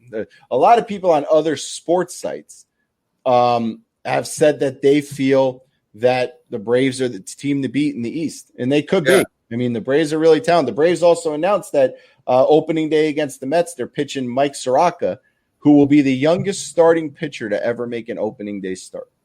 I love stuff like that. I love it when they bring up the young guys. He pitched last year. Yeah, but I love when they bring up the young guys and put them right out there. I know he pitched last year, but this is a big deal, Jim. This is giving him opening day. So I love when they go through and they bring the young players out and give them a shot instead of like veterans that you sign that are going to pitch 5 innings and maybe you win, maybe you lose, I like the youth when they bring them up. He's definitely the best starter on their team. He was pretty lights out last year. Matt says he thinks they'll be in the World Series. I disagree. I think the Dodgers are the team to beat by far. I think that, I know you got to look at Matt. You might want to go take a look at the Dodgers roster because the Dodgers are stacked. So the MLB released their top 10 bullpens for 2020. Okay. You want to try to guess where you think the Yankees were? I think they're probably number 3. They were number 1. Wow. They were number 1. Wow. Yankees were number 1. Let's see. It says among relievers. Yeah, the Yankees are rated number 1. They mentioned Chapman, Britton, Ottavino, Canley. Number 2 was the Padres. You got to remember the Padres had the best closer in the league last year. Yep. Toby Yates, and he's back. He was lights out. Number 3 was the Brewers. Now, what's shocking on this list, I wasn't shocked that the Yankees were there. There are 2 things about this list that shocked me. Okay. The first one being that if I was sitting down and making a bullpen list, the Dodgers would have been either 1 or 2. That's what I thought. I thought the Dodgers. Fine. Wow. I thought the Dodgers were 1, and I was going Padres. The Dodgers. I was going Padres too, then the Yankees. That's awesome. I don't know. 10, but I'm going to give you the second most shocking thing about the top 10 list. Don't tell me the Mets are in there. The Mets are somehow in it. They're 7. See, you're all worried. 7. No, I'm still worried. You have because of what, Jim? You're froze on us, guy. So you're going to say that the Mets last year had problems with a lot of their saves and they lost a lot of games by saves. But if you go back 2 years, those relief pitchers that you had last year were really, really good. They just can't repeat. That's my point, Mac, is that outside of Lugo, you're putting the Mets in the top 10 based on 3 question marks because they mentioned 4 pitchers on each list Right. Diaz, Betances, and Familia are all question marks. Betances for health, Diaz and Familia because last year they looked like they forgot how to pitch. So that's very high because I'm going to tell you right now, if the Mets starting rotation stays healthy for the season and the Mets bullpen pitches anywhere remotely close to the 7th best bullpen in the league, the Mets are going far in the playoffs. You got a shot, definitely. Because I have the Mets bullpen ranked in the bottom 5 in the league, and they put them 7th. So, if that happens, you better look out. Because if the Mets bullpen pitches like a top 10 bullpen and DeGrom stays healthy and the rest of the stars, I'll repeat it again. I don't care if I repeat myself. The Mets will have a shot at the World Series. Their bullpen better not be that good. And listen, I still think they got a shot at the World Series and a legitimate shot. Jim. I think if the bullpen pitches like these pitchers pitched 2 years ago, good position players, good bench, good starting pitching, you guys got a solid team. I don't care what it says on paper for anybody else. When it gets to that point in the season when you're in the playoffs, papers go out the window. They go right out the window. It's all now becomes about grit, determination, and how you play in big games. And I'm telling you, I think the Mets have a legitimate shot. Well, Robert says he expects Edwin Sugar Diaz to be the one we got from Seattle. From your mouth, Roberts, to God's ears, my friend. From your mouth, we need him to be. He's filthy when he's on. So some other news, Justin Verlander is making his 12th opening day start. The Astros announced. Phenomenal pitcher. Going to the Hall of Fame. He got to marry Kate, what's her name? The model. I forgot her last name for some reason. Kate Jackson. I was going to say Hudson, but Upton. Kate Upton. She's mute. I'm telling you. So lucky guy. So whatever. So he's going to make his 12th start. That's pretty impressive. 12 open starts. I would love to know where that ranks all time. Like who's made the most opening day starts. That's what I would like to know. Let me see. So it says last year, Verlander became the 14th pitcher in history. Wow, 14. To record 11 opening day starts. 14. Wow, only four. That many have done that 11 times? I would think back to the old days, the same guy used to do that all the time, right? Oh, yeah, they stay with their team a lot, too. Well, you don't even have to stay with your team, right? It's just saying 14 starts, so it's not out for one particular team. So a lot of them pitchers went through years and years in baseball back then. So I can imagine there are quite a few that. Well, just to give you a little stats on our man Verlander, he led the major leagues last year in batting average against 172, which was the seventh lowest in baseball since 1900. Unbelievable. So he led the league in wins, innings pitched, and he was second behind Garrett Cole in ERA in the AL. And he reached 3,000 strikeouts and threw his third career no-hitter. Basically, because I'm looking at a comparison, Justin Verlander outpitched Garrett Cole last year. Yeah. I mean, it's unbelievable. Stats than Cole outside of ERA. And their ERAs were close enough that it wasn't even a difference. I mean, Justin Verlander is one of those rare guys that even though he was good for a long time, usually you see that pitcher, they hit 34, 35, they start to slow down. He's continued to get better. I mean, he struck out 300 batters for the first time at age 37. Wow. 7. Yeah, they used to say people that did that got better as they got older and struck out more batters as they got older. They used to say they were on the juice. So he might be. You're talking about garbage cans. You might be on a juice. Man. But he's an amazing pitcher. He's a first ballot Hall of Famer. No doubt. Sure. And congrats to him on his 12th straight start, which, if he starts a few more years, starting in the number one spot, he's going to move up into the top 5 in history in that category because that's quite a history. So, like we said, we touched base already on DeGrom and his injuries. Aaron Judge, he's back in the lineup. He had a bomb yesterday. He looks like he's good to go. I don't know why anyone thought he wasn't going to be ready to go. I didn't have any worry. Did you have any worry that he wasn't going to be ready? I wasn't worried at all about it. I wasn't ready to that. Anthony Rizzo, another big name. He has rib inflammation in his left side. Big deal for them. Anthony Rizzo is a big-time talent. The last thing the Cubs need. I mean, that's the thing is, like, I feel like right now, every little nagging injury, you got to blow up. Because 3 weeks of a season, you miss a star, that you could be done. Goes down. everything's bigger than it is. Especially on teams that aren't as stacked as some of the other ones. I mean, the teams that have a good ball club and a couple stars that are going to be competing, they lose that star. It's going to affect them. And the Cubs are a team. The Cubs are a team that are going to be there or supposed to be there. And they asked manager Dave Ross, and he said there's a chance he might need to open the season on the injured list. And a normal season, we're not blowing it up. We're just like, But this year, every injury. Every little nagging injury means a lot more. Yeah, no doubt, Jim. I mean, we'll see what happens. Yeah, we'll see what happens with him. Byron Buxton, who really needs to have a big year with the bat. He's got a foot sprain. Minnesota doesn't know. He's day-to-day. They don't know what's going to happen with him. Colin McHugh. The Redskins, I think, are going to be bad this year. Colin McHugh, who the Redskins added to hope to be some starting pitching depth, he's not going to be ready for the start of the season. I got to be honest with you. I don't know how the Red Sox fell so fast. Oh, okay. First, just to say something, you said Redskins, and I'm like, when did the Redskins? Oh, Lord. That's because I read reports about the Redskins around the clock. It's like the Redskins left football. They said, the heck with football. We're playing in baseball. The heck with all you. Keep the name there. I don't know.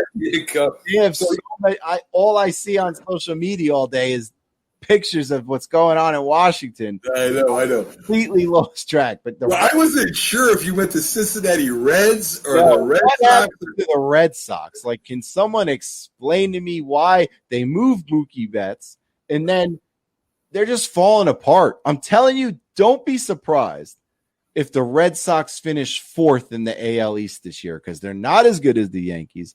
They're not as good as Tampa. And I'm honestly, with all the young guns coming up in Toronto, I'm not as sure if they're good as Toronto. Yeah, I think they're going to have off year too. I think that they're only better than Baltimore, and that's not saying much. Yeah, I think they have an off year this year. I don't know how I really haven't looked at their pitching to see how good their pitching is this year, but the Red Sox have always been a lunch pail team. I'm a big Yankee fan. It's our biggest rival. I mean, there's a lot of Red Sox fans that hate the Yankees. The Yankees hate the Red Sox. I never hated the Red Sox. What makes the rivalry great?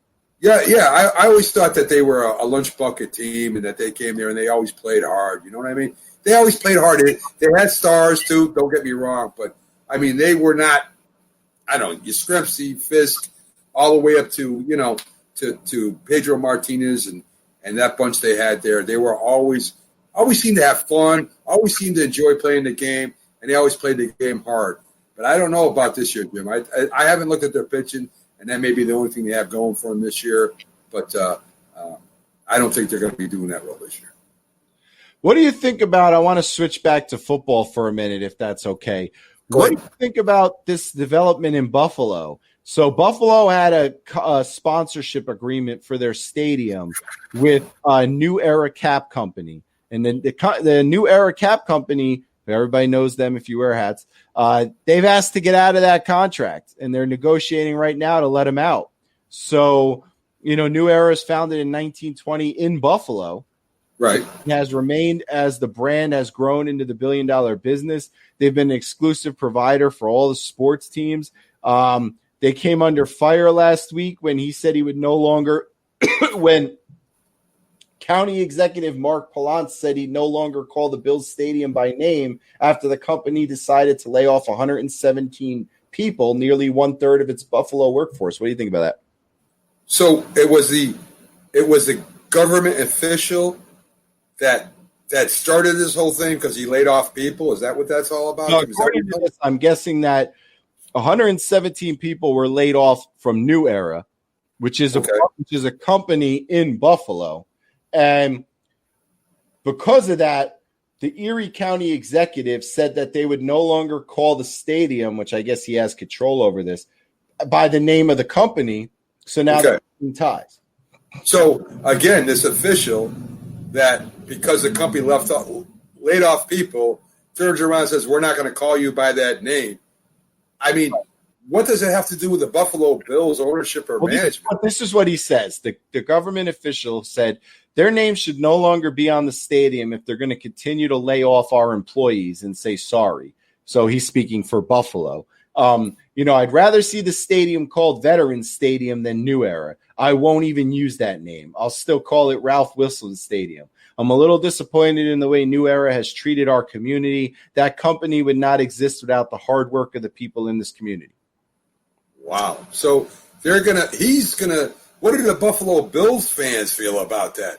I hate people that talk for people. Do you think the Buffalo Bills really let me ask you, as a Giants, Jets, do you care what they call the stadium? Honestly? Not at all. But if it's going to affect the person who's paying the bills for the stadium is sponsoring the team and all that stuff, and they say we're gone, and they've been there since the 1920s. And I mean, what gives these people, big companies or organizations or government officials, what gives them the right to tell you what you can do with your team? It rubs me so wrong, Jim, man. I think that why doesn't the fans have something to say about if they can, about what the name is, about what the name of the stadium is, what the name of the team is? Why can't they? Who are these people to tell you? I cannot explain how anything works these days, honestly, because it's so out of whack. And I don't know. I don't understand it. Maybe he's a part. I don't know how that. In Green Bay, how all the people own the pack. Right. Maybe there's something going on in Buffalo with a part of that like that. But the way he said it sounded like it was a done deal. It didn't sound speaking like he didn't know. Right. And I mean, but is this the reason why this company is renegotiating, trying to get out? Because this one official says, I represent Buffalo, that, we don't want to call it by your name, and we don't need you, and you've disgraced Buffalo. I mean, sounds like an overreaction considering that. What do you expect? There's a COVID thing going around. I mean, what do you expect? Do you think so many people right now unemployed, trying to pay their bills? You think they have time to go out and buy hats? I mean, companies are losing money, so New Era needs to. I don't want to see anyone get laid off, but New Era's got to keep the company afloat. Would you rather that New Era just said, well, we'll close? And you know something, and the thing about stuff like this is people don't take into account.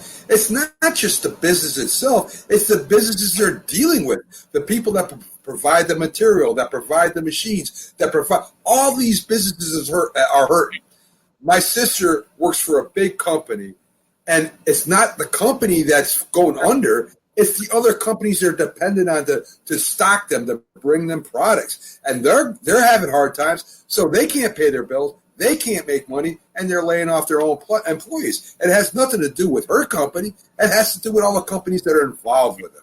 So there's so much behind the scenes that people don't realize. Yeah, that's true. I got a good story for you, mainly because I want to get you a little worked up down the stretch, and because, to be honest with you, I just like being right. So that's why I'm going to bring this up. Right. So, do you remember back a little while ago when Cam Newton signed with the Patriots? We had a nice heated debate on the show, how you and Matty Ice tried to tell me that Cam Newton was great, and I tried to tell you that Stidham's the quarterback and nothing about Cam Newton. Okay. I remember that. Today on the radio station in New England, they had Scott Zolak, who used to be a quarterback there, who still does work with the Patriots. Yes. He's talked to several people on the team, captains and coaches. Right. Based on what he's heard, he's going on record saying Stidham will start game 1. Yeah, I heard that before. Hold on. So I was bringing this up. So he says Stidham will start. He said in part because Stidham works really hard.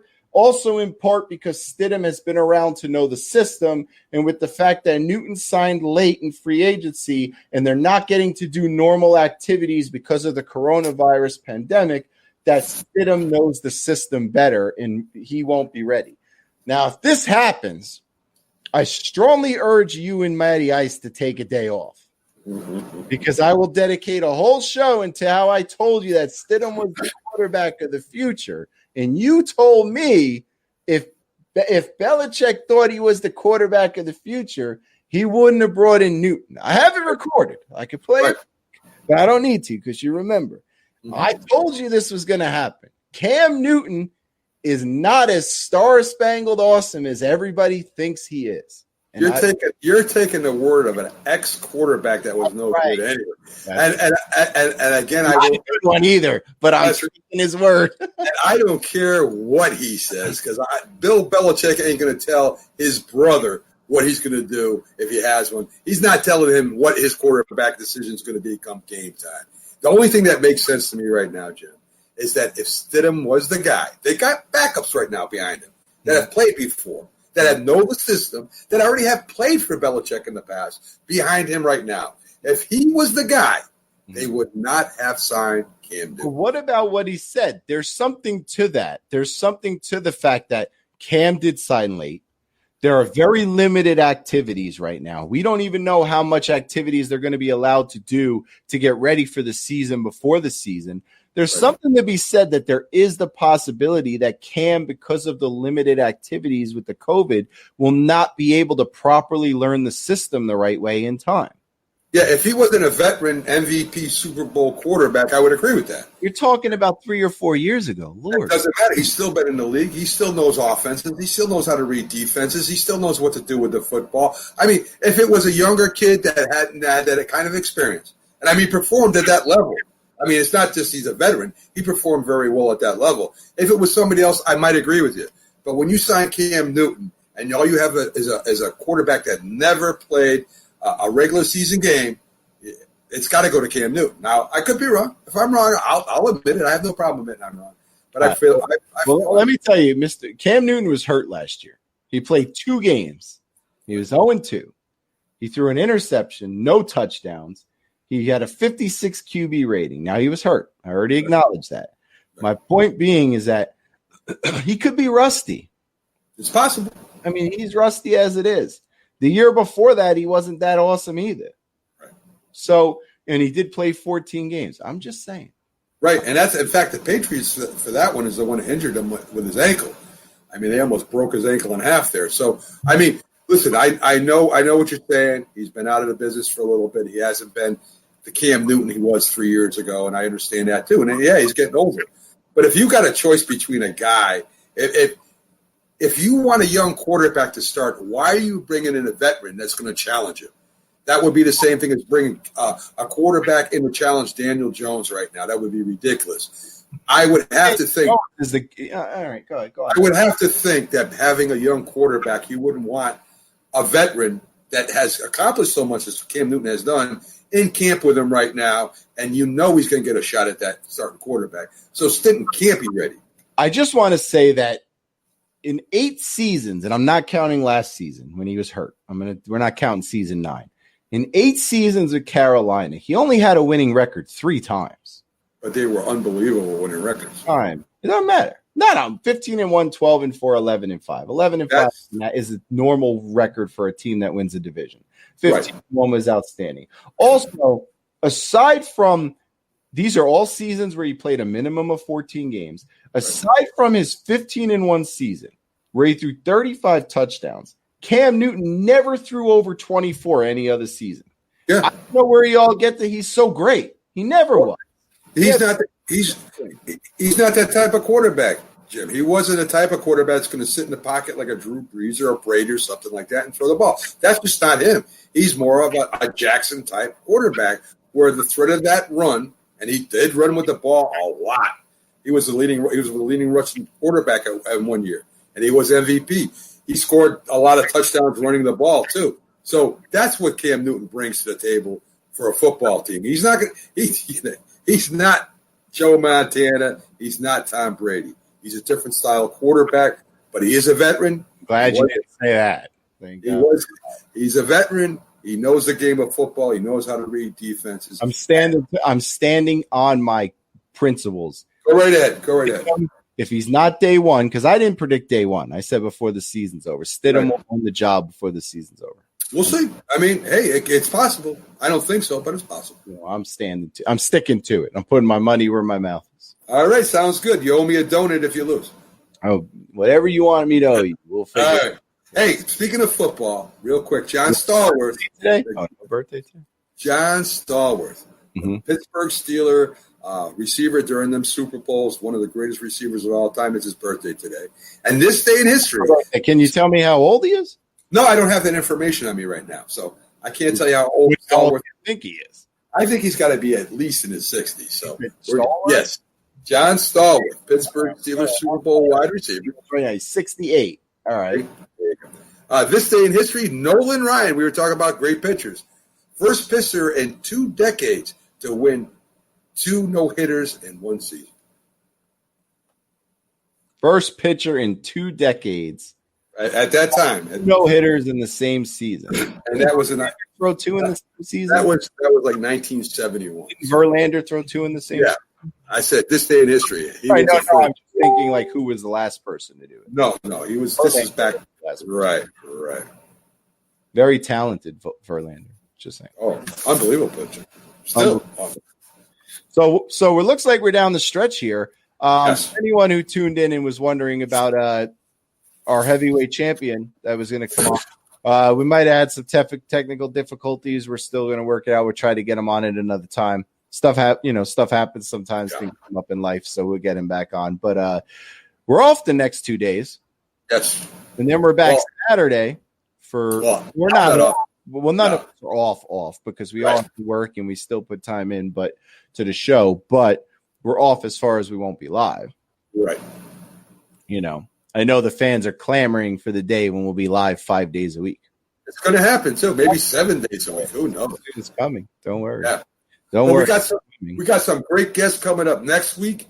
I want to know about the Met guy. I need to nail that down. That's Insider's coming up. Is he confirmed now? Well, yeah, he said he's coming on. I told you that's Wednesday. That's the 22nd. Yeah, but so in the calendar, so I don't know if he's confirmed. Well, yeah, he's confirmed. So it's 5:00. He's going to be coming there. I just got ringed on the phone on the message here. I got another guy ready to come on. We got former 3-time world champion Reggie Johnson and his heavyweight contender Eugene Mills coming on with him. I think that day, so it's going to be really good. He's 34. We got the trainer and the boxer. We got them both, Jim, and he's 34-2 heavyweight champion. So he's going to be challenging for the world title here. Mac, you are just cleaning up. Oh my God, cleaning up. I mean, that's good. Yes. I love getting boxing heavyweight champs on. I'm all pros right now. I'm all pros. I hear you. No, I'm all positive now. So it's great. And then you got the trainer and the fighter, which is like it's right. That's right. So, and he supposedly will be coming from us from the ring, Jim. Live from the ring. The ring on video. On video, buddy. Oh boy! Wow. Where are they fighting? Exciting. Where's the ring? The ring is inside his training gym, buddy. He's sitting right there. Okay. Yeah, maybe that. Go ahead. Maybe they'll be throwing a couple of punches. I don't know. We'll see what happens. I mean, so we got a lot of stuff next week. I mean, we got baseball starts next week. Barring anything crazy in the next few hours, but I'm staying positive, of course. We got baseball. We got the show Saturday. We'll have lots of coverage Saturday as we get closer to opening day. We got the football Sunday. We got Reggie Johnson next week. We got our Yankee insider, Steve Samarco, next week. We got Rich next week, the Mets insider. And then the following week, we got, as I mentioned, we got hockey guys coming on. So right. Justin wants to know how the Rice Krispie treats my wife made were. They were excellent. Thank you, Justin. Excellent. My wife made Rice Krispie treats. I think you got a little bit right there. Right. That's all right. I'm about to have pork chops. I think we're cooking pork chops. Even better.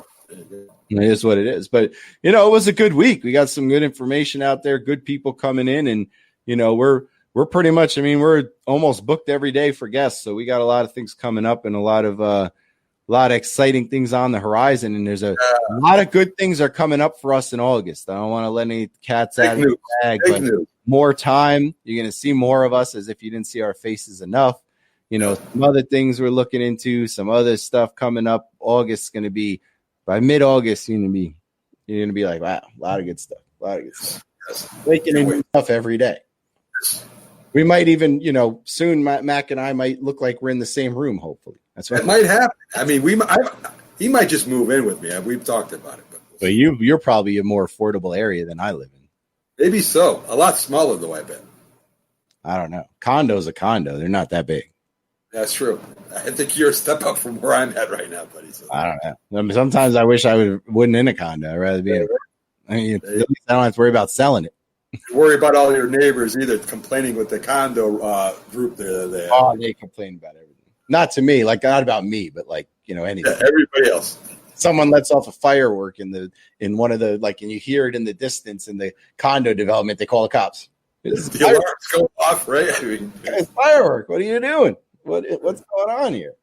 So I guess we're done. We're out. Thanks to everyone who listened in. Apologize when we went on a little 15, 20-minute thing that got into politics. We don't really love to talk about politics, to be honest with you, but sometimes politics crosses over into sports.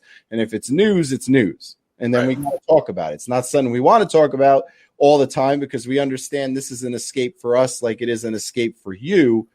But once in a while, it crosses over. Yeah. And you can't just ignore it. It is what it is. It's our jobs to report on it. So we're out. We'll see you, Justin. Get a Flyers logo. We'll see you guys next week. Take care, guys. It's the Worldwide Sports Radio Network.